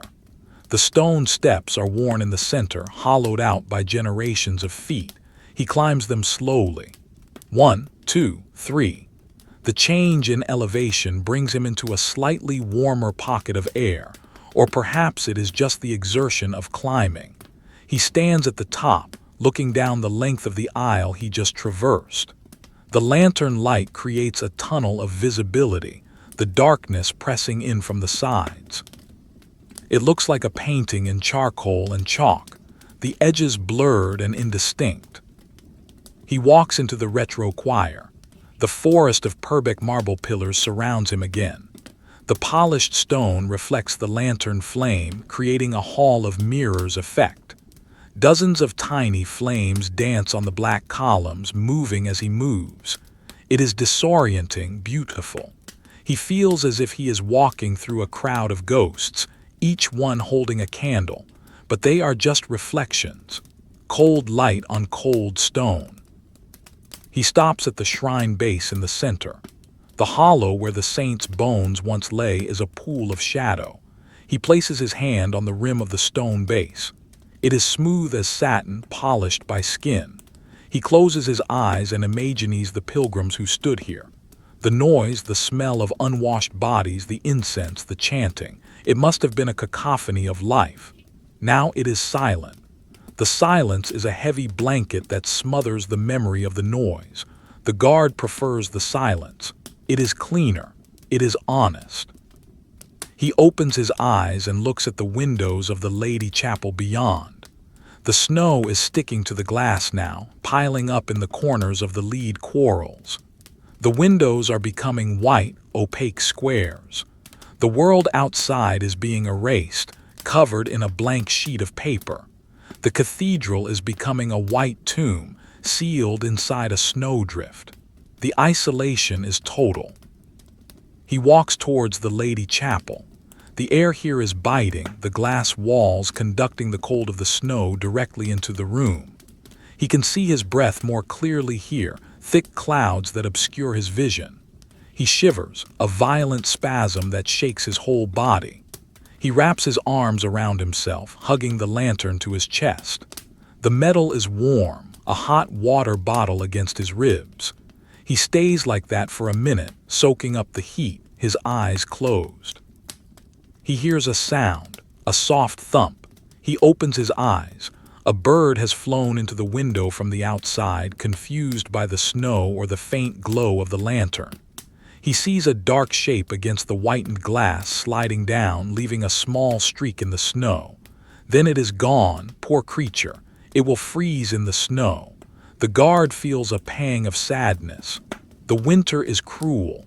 The stone is indifferent. He turns away from the window, unable to help, unable to look. He walks back towards the choir, his footsteps echoing in the high vault. He passes the tomb of a bishop, his effigy painted in bright colors that have faded to pastel shades of pink and green. The bishop looks peaceful, his hands clasped, a stone dog at his feet. The guard looks at the dog. It is small, curled up, sleeping. It looks warm, even though it is stone. The sculptor captured the softness of the fur in the hard rock. The guard wants to pet it, but he knows it will be cold. Everything is cold. He re-enters the north choir aisle. The wind is less audible here, protected by the bulk of the building. The silence is deeper. He passes the door to the song school. He can imagine the voices of the choristers practicing, high clear notes rising into the roof. But the door is locked and the room is empty. The music is gone. Only the echo remains in the memory of the stone. He walks past a series of cupboards where the choir robes are kept. The wood is dark oak, smelling of lavender and mothballs. The scent leaks out into the aisle, a domestic, comforting smell. It reminds him of home, of a fire, of a bed. But those things are far away. Here there is only the walk, the endless loop. He reaches the north transept again. The great clock is still ticking. Tick, tock. It is relentless. He checks the time on the dial. Another hour has passed. The night is slowly eroding, grain by grain, but there are still hours to go. The sun is a distant rumor. The darkness is the reality. He heads into the nave, the main highway of the cathedral. The pillars stretch out before him, an avenue of stone trees. The snow on the roof must be thick now, muffling the sound of the wind even more. The silence in the nave is heavier, denser. It feels like being underwater. The air is thick and blue-gray. The lantern light struggles to push through it. He walks down the center aisle, his boots making no sound on the snow-muffled roof above, but a clear thud on the stone below. He is the only moving part in a giant clock that has stopped. He feels the weight of the duty. It is not just about guarding the building from thieves or fire. It is about witnessing the existence of the place. If he were not here, would the cathedral still exist in the dark? Would the pillars still stand? He is the observer who collapses the waveform. He makes the cathedral real by seeing it. He reaches the font at the west end. The ice is a solid white disk now. The water is gone, hidden beneath the frost. He runs his hand over the rim of the font. The marble is freezing. He looks at the west doors. The draft at the bottom is gone, blocked by the snowdrift outside. The air is stiller, deadlier. The ventilation is cut off. The cathedral is sealing itself up. He turns and looks back down the nave. The perspective is perfect. The lines of the pillars converge in the distance. The arches repeat in a rhythm of stone. It is a masterpiece of order and symmetry. In the chaos of the storm, the cathedral is a bastion of order.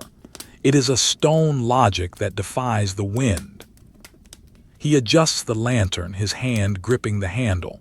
The fresh oil is burning well. The flame is tall and bright. He feels a surge of gratitude for the simple mechanics of the lamp. Wick, oil, flame. It is a trinity of light.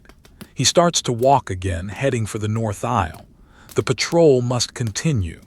The circle must be closed. The night is long and he is the keeper of the watch. The cathedral has become a sealed vessel, a stone capsule suspended in a void of white silence. The heavy snowfall outside, which began as a mere whisper against the glass, has now accumulated into deep drifts against the exterior walls, blocking the vents, sealing the cracks beneath the great doors, and muffling the wind to a distant, almost imperceptible vibration. The drafts that earlier snaked through the nave have died, choked off by the insulating blanket of snow. The air inside is no longer moving. It is standing still, a solid block of frigid atmosphere that has stratified into layers of density, the coldest air settling on the flagstones like an invisible, knee-deep floodwater. The guard wades through it, the sensation of the cold pressing against his shins through the leather of his boots, a phantom tide that rises with every hour of the night. He stands in the north aisle of the nave, his back against the rough, cold stone of the outer wall. The lantern in his hand is the only point of warmth in a universe of blue-gray shadows. The flame, fed by the fresh oil, burns with a steady, unwavering verticality, casting a sphere of golden light that illuminates the immediate vicinity. The texture of the wall, the hem of his heavy wool cloak, and the worn limestone beneath his feet. Beyond this sphere, the cathedral dissolves into a soft, charcoal darkness, the details of the architecture lost in the gloom, rendered as vague shapes and suggestions of form, like a drawing where the artist has stopped sketching and allowed the paper to remain black. He pushes himself off the wall, his shoulder numb from the contact with the stone. He begins to walk, heading east towards the crossing. His pace is slow, a rhythmic trudge that has become automatic, a function of the autonomic nervous system rather than conscious thought. Lift, step, plant. The sound of his boots on the stone is different now. Without the background noise of the wind, the footfalls are stark and isolated, flat impacts that do not echo so much as simply exist and then cease. It is a dry, dead sound, the sound of leather striking rock in a vacuum. He passes a series of memorial tablets set into the wall of the north aisle. They are rectangles of pale marble, ghostly in the lantern light. He stops at one, drawn by the intricate carving of a weeping willow at the top of the slab. The leaves of the tree are rendered in high relief, drooping down over the inscription. The guard traces the line of a stone branch with his gloved finger. The dust is thick in the grooves, a soft, gray velvet that has accumulated over decades. He reads the inscription, the letters cut deep and filled with black pitch. Here rests the body of. The name is a blur of serifs and curves.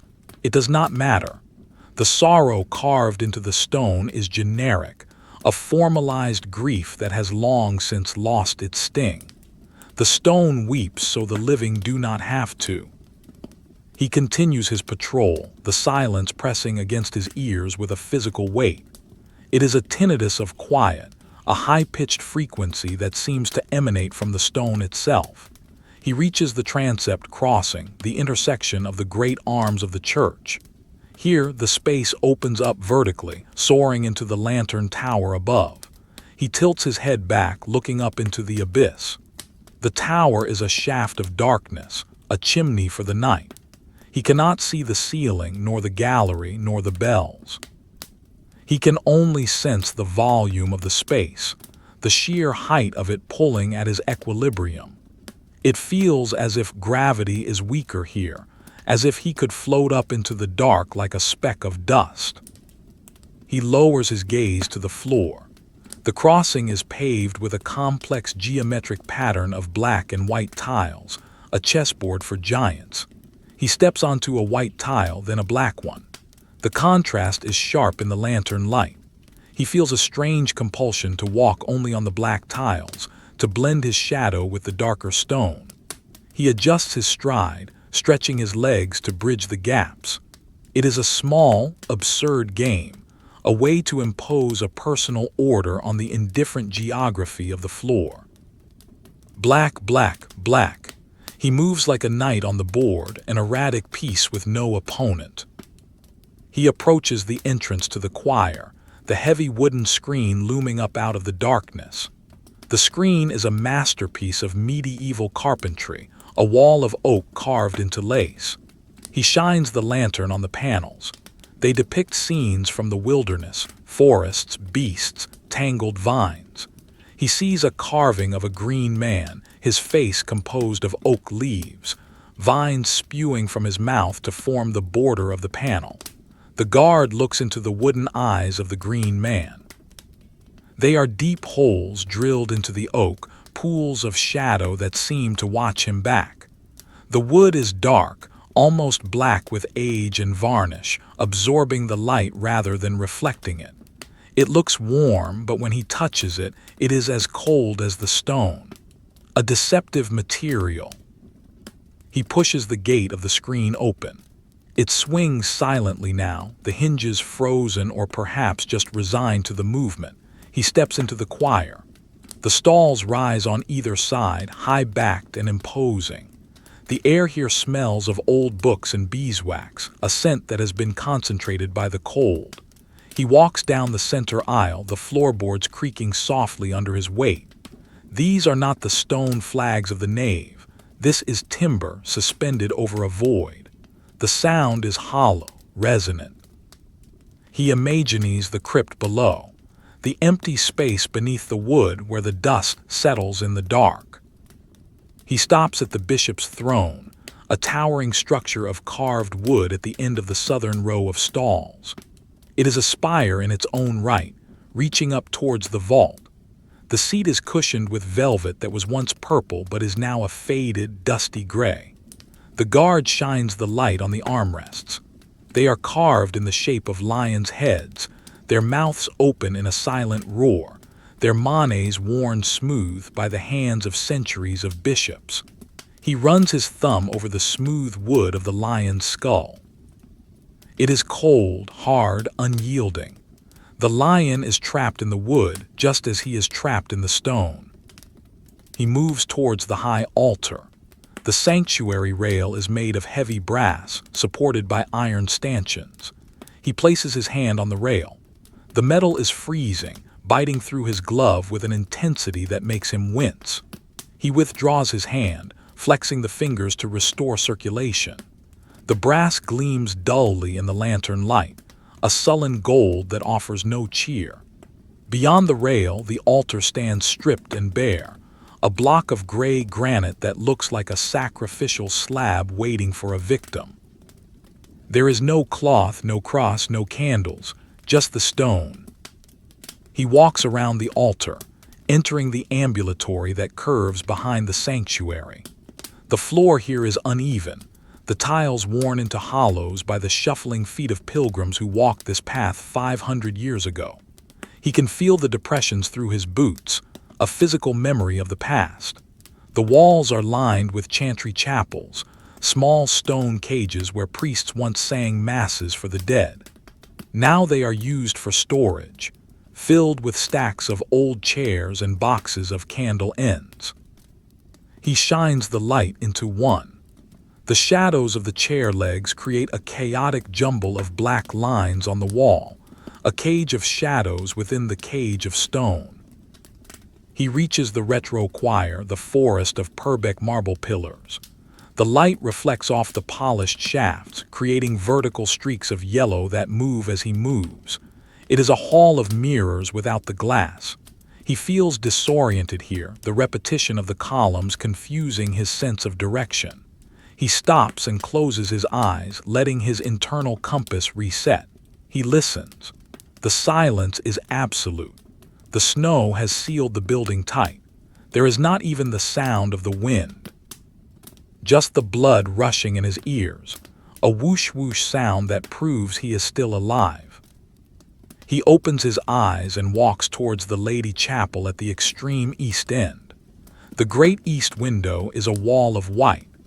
The snow has plastered against the glass, creating a translucent screen that glows faintly with the reflected moonlight from the snow-covered ground outside. It is a ghostly, diffuse light, colder than the dark. It illuminates the chapel with a pale, sickly radiance, turning the stone walls to the color of bone. The guard stands in the center of the chapel, his lantern a warm spot of orange in this sea of cold blue-white. He feels like an intruder in a palace of ice. He approaches the tomb of a medieval lady lying in a niche in the wall. She is carved from alabaster, a soft, translucent stone that looks like frozen milk. Her hands are clasped in prayer, her face serene and unlined. The guard looks at her closely. A spider has spun a web between her praying hands. The web is frosted with dust, a delicate lace that mimics the stone carving of her veil. The spider is gone. The guard breathes on the web. The gentle current of his breath makes the silk tremble, but it holds. It is strong, like the silence. He turns away from the tomb and heads back towards the main body of the church. The walk seems longer now. The cold has settled deep into his muscles, making every movement an effort of will. His legs feel heavy, his boots like lead weights. He is dragging his body through the thick, freezing air. He reaches the north choir aisle and stops at the door to the song school again. He tries the handle, knowing it is locked. Clunk. Locked. It is a ritual of futility, a way to mark the stations of the night. He continues into the north transept. The great clock ticks on, indifferent to his fatigue. Tick, tock. The pendulum swings, a brass scythe cutting the seconds. He looks at the face of the clock. The single-hour hand has moved, inching its way towards the bottom of the dial, the nadir of the night. He watches the gears turn, the slow, grinding rotation of iron teeth. It is a machine that eats time, consuming the night bite by bite. He moves into the nave, the vast, empty belly of the whale. The pillars stretch away into the darkness, an infinite colonnade of stone. He walks down the center aisle, the lantern swinging at his side. The light catches the edge of a pew, the corner of a flagstone, the base of a column. Small vignettes of texture and form that appear and vanish in the gloom. He is creating the world as he walks, illuminating it one step at a time. Behind him, the darkness rushes back in to reclaim the space, erasing his path as soon as he leaves it. He stops at the pulpit, a carved stone hexagon rising from the floor. He climbs the few steps to the base, his hand trailing on the cold stone balustrade. He shines the light up into the pulpit itself. It is empty, of course, a dark hollow where a voice should be. He imagines standing there, shouting into the silence, "Wake up!" But who would hear the stone saints, the dead knights, the dust? The silence would just absorb the shout, swallow it whole, and remain unchanged. The cathedral is a sponge for sound. He steps down and continues towards the west end. The air is misty here, the moisture from his own breath and the damp of the stone condensing in the freezing atmosphere. He walks through his own fog, a ghost haunting himself. He reaches the font, the massive stone bowl near the door. The ice on the water is thick, opaque, a white lid sealing the vessel. He places his lantern on the rim of the font. The heat from the lamp melts a tiny circle of the frost on the stone, the water glistening for a second before freezing again as he moves the light away. He walks to the great west doors. He puts his ear against the oak. Silence. Absolute, profound silence. The storm outside has buried the bottom of the doors. He is entombed. He feels a momentary flash of claustrophobia, a panic that rises in his chest like bile. He is trapped in the stone. He breathes deeply, forcing the panic down. The air is cold and sharp in his lungs. Inhale, exhale. He is the guard. This is the duty. The doors are locked to keep the world out, not to keep him in. He turns his back on the doors and looks down the nave. It is a long, dark tunnel. He has to walk it again and again until the light comes, if it comes. In this moment, in the depth of the night, the dawn seems like a myth, a story told to children. There is only the dark, the cold, and the stone. He picks up the lantern. The handle is warm where he touched it, but the rest of the metal is freezing. He adjusts his grip, finding a spot that isn't quite so painful. He starts to walk. Thud, thud, thud. The sound of his boots is the heartbeat of the cathedral. He walks towards the north aisle, beginning the loop again. The repetition is the only thing that makes sense. A circle has no end. A circle is safe. He passes the radiator grills again. Cold iron. He passes the poor box. Cold wood. He passes the effigy of the unknown cannon. Cold stone. Everything is cold. His own hands are cold. His face is a mask of numbness.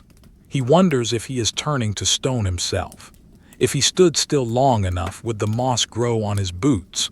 Would the dust settle on his shoulders and turn him into a monument? The unknown guard. He shakes his head to clear the thought. He must keep moving. Movement is life. He focuses on the lantern flame. It is bright, alive, consuming. It is the opposite of the stone.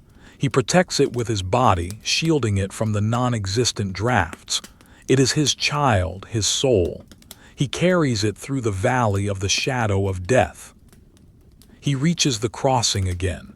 He stops and looks at the floor, the black and white tiles. He steps on a black one, then another, then another. He is playing the game again. It is something to do. It occupies the mind. Knight to King's Bishop 4. He moves diagonally across the floor, his shadow stretching out behind him, a dark piece on a dark board. He reaches the south transept. The clock ticks. The silence holds. The snow piles up outside. The world is gone. There is only the cathedral. He walks on into the dark mouth of the south aisle. The patrol continues. The cathedral has entered the hour of the wolf, that profound, stagnant trench of the night where the concept of mourning feels like a forgotten myth, a story told to comfort children, but holding no currency in the reality of the stone. The darkness here is no longer a temporary state. It has fossilized into a permanent condition, a heavy, suffocating medium that fills the vaulted spaces like black water. The guard stands in the south aisle of the choir, a solitary anchor in this submerged world.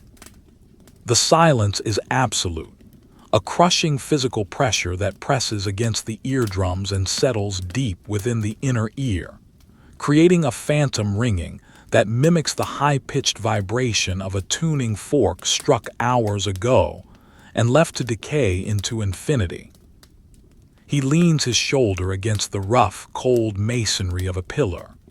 The stone is a heat sink of terrifying efficiency, drawing the warmth from his body through the layers of wool, linen, and skin with a steady, parasitic hunger.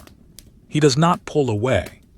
There is a strange comfort in the solidity of the wall, a tactile confirmation that the world has not dissolved into the ether. He is a biological organism clinging to a geological host, his metabolic fire burning low and slow to match the inertia of the building.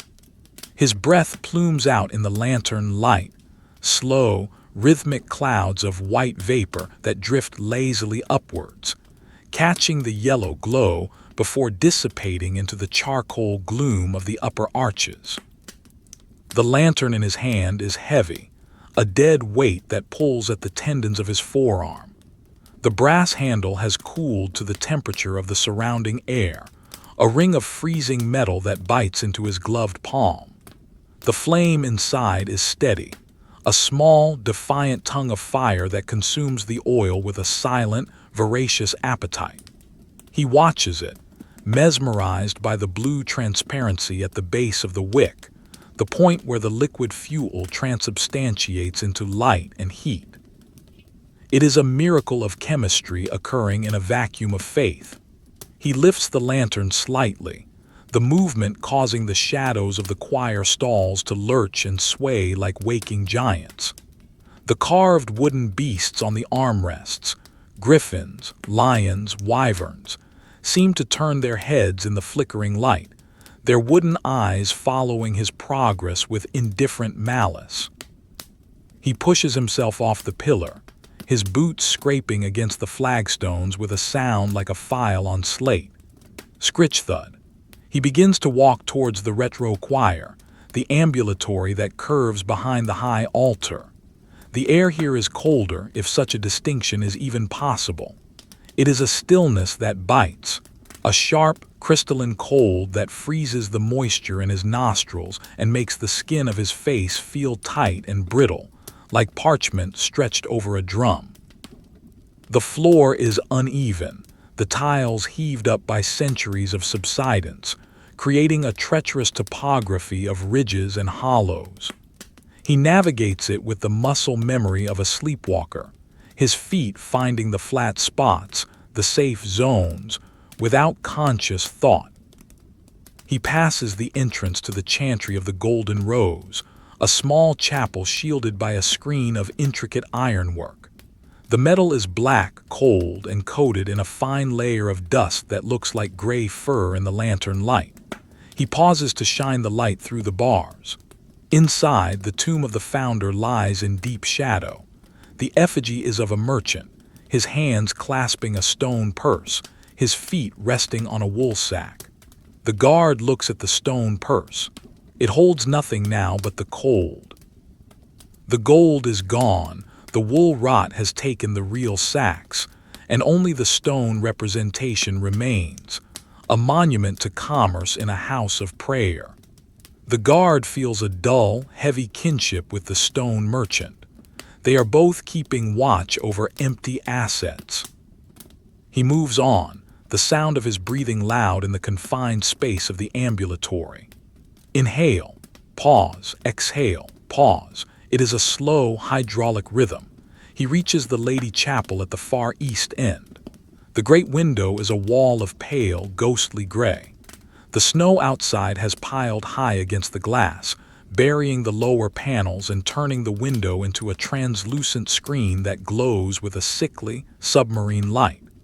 The lead cames are black lines against the gray, a stark grid that imprisons the view. There is no world outside. There is only the white silence of the snow and the black silence of the stone. He walks to the center of the chapel and stands on the memorial slab of a long-dead bishop. The brass inlay is cold and slippery under his boot. He shifts his weight to the stone surround. The air here is motionless. The dust motes, disturbed by his passage, hang suspended in the lantern light, swirling in slow, chaotic eddies. They sparkle like diamond dust, tiny galaxies born from the friction of his movement. He watches one speck of dust drift closer to the flame, caught in the thermal updraft. It rises, glows briefly as it passes the heat, and then vanishes into the dark upper reaches of the vault. A microscopic life cycle, observed and forgotten in a second. He turns and walks back towards the south transept. The path seems longer now, the darkness stretching the distance. He passes the door to the vestry, a heavy oak portal studded with iron nails. He tries the handle. It is locked. Clunk. The sound is dull, final. He knows what is inside, cupboards of vestments, copes of heavy silk embroidered with gold thread, smelling of incense and lavender. They hang in the dark like the skins of shed ghosts, waiting for bodies to fill them. But tonight they are empty. Tonight everything is empty. He enters the south transept and stops before the great clock. The pendulum swings with a hypnotic, relentless rhythm. Tick, tock, tick, tock. It is the only thing in the building that moves with purpose. The guard watches the brass bob slice through the air. It is a metronome for the silence. He looks up at the face of the clock. The single hand has moved, but so slowly that it seems static. It is pointing to the nadir, the deepest part of the night. The sun is on the other side of the world, shining on distant oceans, but here, there is only the shadow of the earth. He sits on a stone bench built into the wall of the transept. The stone sucks the heat from his thighs instantly, a sharp shock that travels up his spine. He sets the lantern on the floor between his feet. The light casts long, distorted shadows of his legs up the wall, making him look like a seated giant. He rests his elbows on his knees and buries his face in his hands. The leather of his gloves is cold against his skin, smelling of oil and old iron. He closes his eyes. The darkness behind his eyelids is no different from the darkness of the cathedral. It is all one darkness, inside and out. He listens. He strains his ears against the silence. There is no sound of wind now. The snow has muffled everything. The city outside is dead. The world is wrapped in cotton wool. He can hear the blood pumping in his own ears, a whoosh-whoosh sound that is surprisingly loud. He can hear the friction of his own eyelids as he blinks. He can hear the faint, high-pitched singing of the lantern flame as it consumes the oil. It is a symphony of the microscopic, a deafening quiet. He opens his eyes and stares at the flagstones between his boots. They are worn smooth, polished by the feet of generations. He sees a small crack running through one stone, a jagged lightning bolt of black in the gray limestone. He traces it with his eyes. It disappears under the mortar of the next stone. The building is settling, moving with geologic slowness. It is alive in its own way, breathing in centuries, shifting in millimeters. He is just a fleeting parasite on its skin. He stands up, his joints stiff and protesting. The cold has settled into his knees and hips, making movement difficult. He picks up the lantern, the handle biting into his hand again. He forces his fingers to grip it. He must keep moving. Stasis is death. He begins to walk towards the nave, the central artery of the church. The nave stretches out before him, a canyon of shadow. The pillars are like the trunks of petrified trees in a dark forest.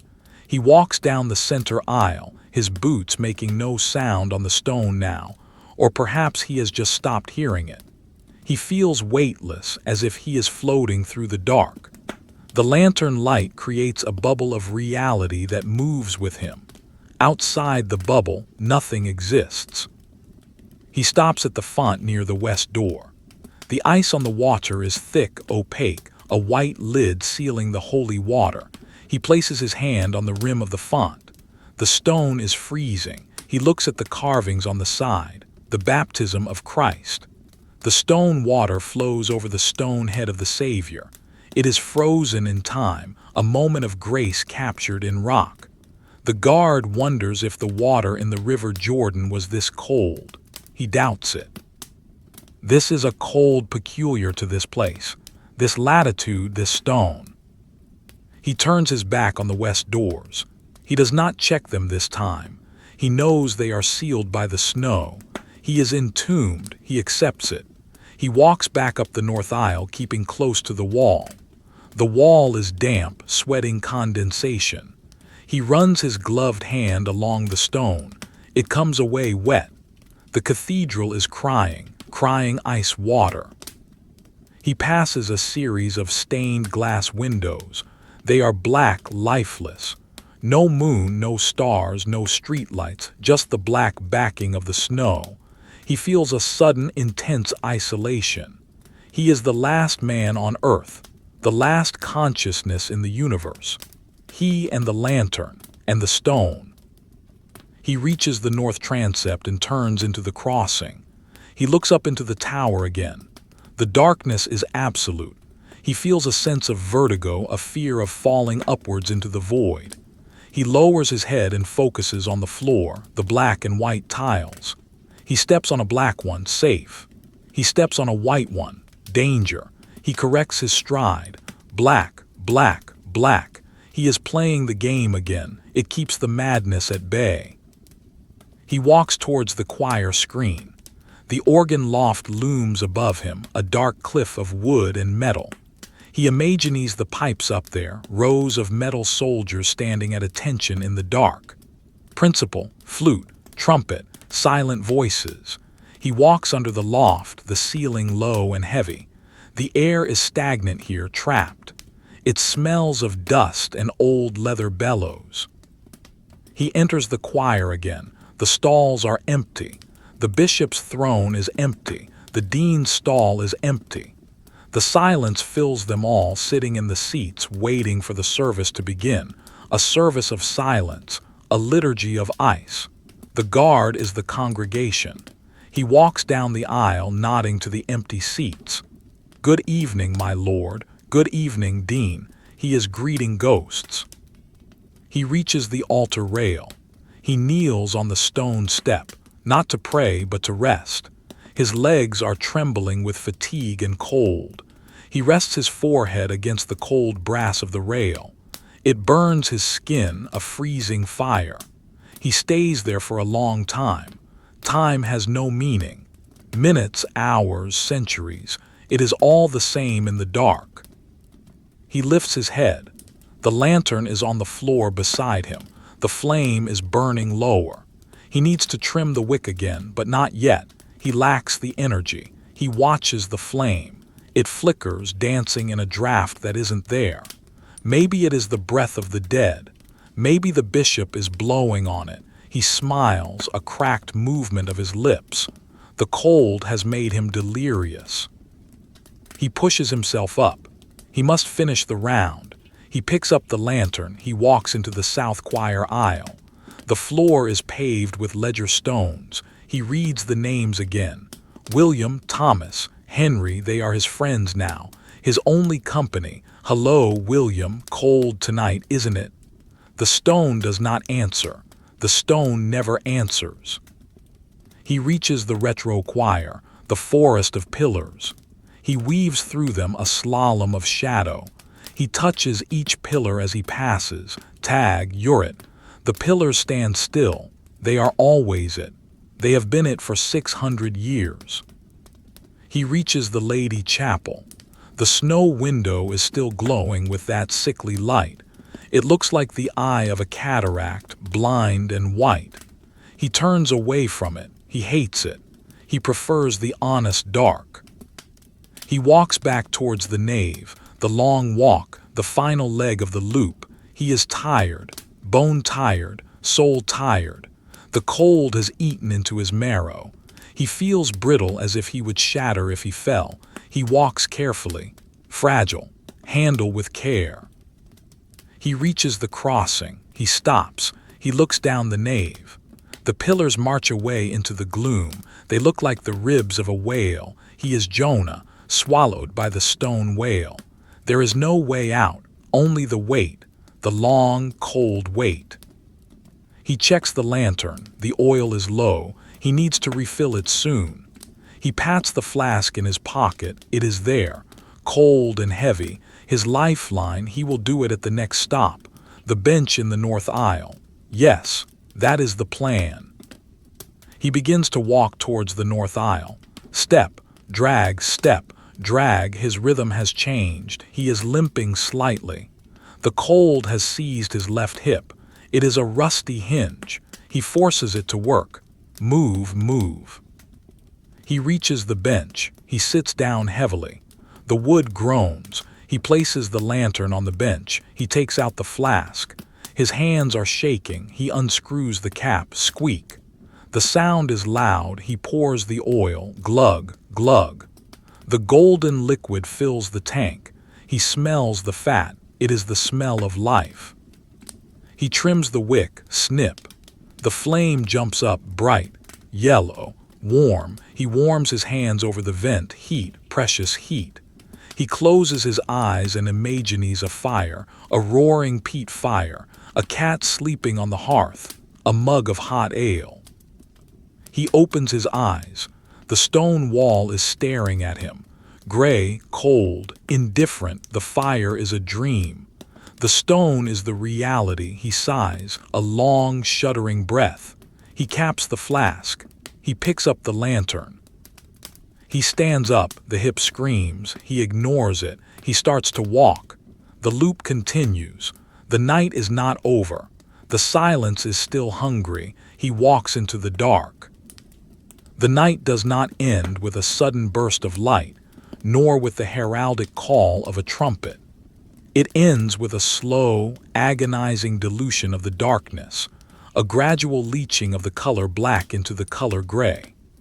The cathedral, which has been a vessel of absolute shadow for hours, begins to reveal itself not through illumination, but through a shifting of contrast. The air, settled and stratified into layers of paralyzing cold, seems to thicken even further as the dawn approaches, the temperature dropping that final, cruel degree that defines the hour before sunrise. The guard stands at the far eastern end of the retro choir, near the Lady Chapel, witnessing this microscopic transition. He is a statue wrapped in wool, his breath coming in shallow, measured rhythms that barely disturb the stagnant atmosphere. He watches the great east window. For the last 6 hours, it has been a wall of solid obsidian, a void that swallowed the lantern light. Now, imperceptibly, the glass is changing. It is not glowing. It is merely becoming less opaque. The snow piled against the exterior has turned from black to a bruised, dirty slate color. The lead lines of the window frame, previously invisible, begin to emerge as dark skeletons against the faint, sickly pallor of the snowlight. It is a cold, indifferent light, stripped of all warmth and joy. It is the light of a winter dawn, a gray filter applied to the world that reveals the dust, the cracks, and the age of the stone without offering any comfort. The guard shifts his weight, the movement sending a jolt of pain through his stiffened knees. The cold has fused the joints, drying out the fluid and tightening the tendons until they feel like rusted wire. He brings the lantern up to chest height. The flame is still burning, a stubborn bead of yellow in the encroaching gray, but its power is waning. It no longer carves a tunnel through the dark. Instead, it fights a losing battle against the ambient gloom, its golden warmth looking increasingly fragile and artificial against the cold veracity of the morning light. He lowers the wick slightly, conserving the last dregs of oil. The flame shrinks, becoming a tiny, intense point of blue and orange. He begins the final walk of the shift. His destination is the west door, the portal to the world he has guarded but not seen for 12 hours. He moves through the retro choir, his boots dragging slightly on the uneven tiles. Scuff, scuff. The sound is flat and dull, lacking the resonance it held in the deep night. The acoustic properties of the cathedral have changed with the light. The space feels less hollow, more cluttered with the visible weight of the pillars and arches. The mystery of the shadows is evaporating, leaving behind the hard, material reality of geology and architecture. He passes the chantry chapels. In the growing light, he can see the dust on the stone screens, the cobwebs in the corners, the peeling paint on the heraldic shields. The romance of the dark is gone.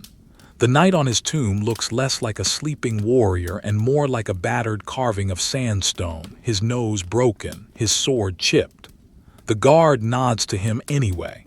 The respect is not for the aesthetic, but for the endurance. They have both survived another night. He enters the choir. The stalls, which loomed like cliffs in the darkness, now stand revealed as rows of empty wooden seats. The varnish is dull, scratching and scarring visible on the armrests. The velvet cushions are threadbare, the dust motes dancing above them in the gray light. He walks down the center aisle, the timber floorboards creaking with a sound that seems tired, resigned. He reaches the eagle lectern. The brass bird is cold and tarnished, its eye reflecting the gray window high above. It looks grounded, a flightless thing of metal and weight. He steps out of the choir and into the crossing. The vast vertical shaft of the lantern tower is filled with a milky haze. He looks up. He can see the gallery arches now, faint semicircles of stone way up in the fog. He cannot see the bells, but he knows they are there, cold tons of bronze hanging in the damp air. The draft from the tower is still falling, a column of freezing air that pushes down on his head, smelling of wet slate and pigeon feathers. It is the breath of the attic, the lungs of the roof. He turns west, facing the long nave. The perspective is breathtaking in the dawn light. The 2 rows of pillars stretch away for hundreds of feet, converging in the distance at the great west window.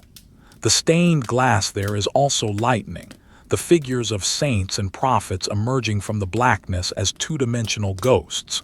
They look pale, their colors muted by the lack of direct sun. They are waiting for the light just as he is, but their wait is measured in centuries, his in minutes. He walks down the central aisle. The flagstones are gray, the pillars are gray, the air is gray. It is a monochrome world drawn in graphite and ash. He feels a profound sense of melancholy, a weight in the chest that has nothing to do with the cold. It is the heaviness of the stone, the realization of how small and temporary his own warmth is against this massive, enduring structure. He is a flicker. The cathedral is the mountain. He reaches the north aisle and the radiator grills. They are still cold, dead iron lattices in the floor. He steps on one, the metal ringing sharply under his boot. He looks down into the darkness of the crypt vents. There is no sound from below, no movement. The dead are still sleeping. The shift from night to day means nothing to them. Their timeline is a flat, endless horizon. He continues to the font. The ice on the holy water is visible now, a thick white disk sealing the bowl. It looks like a lens, opaque and frosted. He touches the rim of the font. The marble is as cold as the ice. He wonders if it will ever melt. Perhaps in April, perhaps never. The winter feels eternal here, a permanent season of the soul. He approaches the great west doors. The draft at the bottom has stopped, blocked completely by the snowdrift outside. The wood of the doors is dark, stained with damp near the floor. He hangs the lantern on a heavy iron hook set into the wall nearby. The metal clinks against the stone, a sharp, lonely sound. He stands before the doors, flexing his hands in his gloves. It is time for the unlocking. He grips the lower bolt, a massive iron rod as thick as his wrist. It is frozen in its sleeve, bonded by the cold. He braces his legs, planting his boots firmly on the flagstones. He takes a deep breath, the cold air searing his throat. He pulls. The iron resists. It is stubborn, heavy, hateful. He grits his teeth and pulls harder, putting his back into the effort. Grind.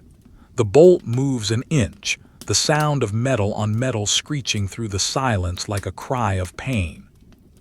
He pauses, breathing hard, white vapor clouding his vision. He pulls again. Screech thunk. The bolt slides back, clearing the socket. He lets it hang, the heavy iron handle swinging slightly. He reaches up for the top bolt. It is higher, requiring him to stretch his shoulders, exposing the vulnerable gap between his cloak and his neck to the cold air. He grips the cold metal. This one is easier, gravity helps him. He pulls it down. Clack thud. The door is unbarred. It is still held by the latch and the weight of the snow outside, but the fortress is technically open. The seal is broken. He stands back, rubbing his shoulder. The physical exertion has warmed him slightly, a fleeting heat that dissipates almost instantly. He picks up the lantern again. He does not open the doors. That is for the day guard. His duty is to prepare the way, to loosen the bonds of the night. He turns and walks towards the small vestry door in the south aisle. This is where the changeover happens. He walks slowly, savoring the last moments of solitude. The cathedral is waking up around him, not with noise but with presence. The shadows are retreating to the corners, hiding behind the pillars, waiting for the night to return. They know the day is temporary. The darkness is the natural state of the interior. He reaches the vestry door. It opens from the inside with a groan of timber. He steps into the small room. It is slightly warmer here, or perhaps just smaller.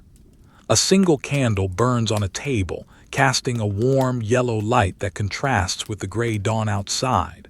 The relief guard is there, sitting on a stool, lacing up his boots. He is a younger man, his face flushed with the walk from his home, his wool cloak dry and smelling of fresh air. They do not speak. There is no need for words. The night guard nods. The day guard nods back. It is a transfer of burden, a silent passing of the weight. The night guard sets his lantern on the table. He blows into the vent at the top. Whoosh! The flame dies. The blue smoke curls up, smelling of extinguished hope. The lantern is dark. The night is over. The relief guard stands up, picking up his own lantern, though he will barely need it. He heads out into the cathedral, his boots making a brisk, energetic sound on the stone. Tap, tap, tap. He is fresh. He is the morning. The night guard stays in the vestry for a moment. He unclasps his heavy cloak, the wool stiff and heavy. He hangs it on a peg. He feels light, unmoored, as if he might float away without the weight of the wool to anchor him. He sits on the stool, leaning back against the wall. The stone is still cold, but it is a different cold now. It is the cold of the day, a cold that can be endured because the sun is somewhere above the clouds. He listens to the footsteps of the relief guard fading into the distance of the nave. Tap, tap, tap, then silence. The cathedral has swallowed him too.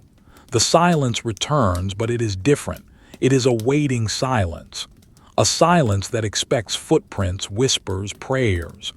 The night silence was a silence of emptiness. This is a silence of anticipation. He rubs his face with his hands. His skin feels rough, numb. He needs sleep. He needs to go out into the gray world, walk through the snow, find his bed, and close his eyes. But for a moment longer he sits. He is reluctant to leave the stone. He has become part of it. The cold is in his blood. The silence is in his mind. He stands up and walks to the small exterior door of the vestry. He unbolts it. Click-clack, he pushes it open. The world outside is white. The snow is deep, pristine, covering everything. The air that rushes in is clean, sharp, and smelling of ice. He steps out. The snow crunches under his boots. Crunch, crunch. He turns to look back at the cathedral. It looms above him, a mountain of gray stone against a gray sky. The gargoyles lean out from the eaves, capped with snow, looking down at him with blind stone eyes. The stained glass windows are dull and flat. The building looks impenetrable, eternal. It has survived the night. It has survived him. He turns his collar up against the wind, which is picking up again, blowing the powdery snow across the churchyard. He begins the walk home.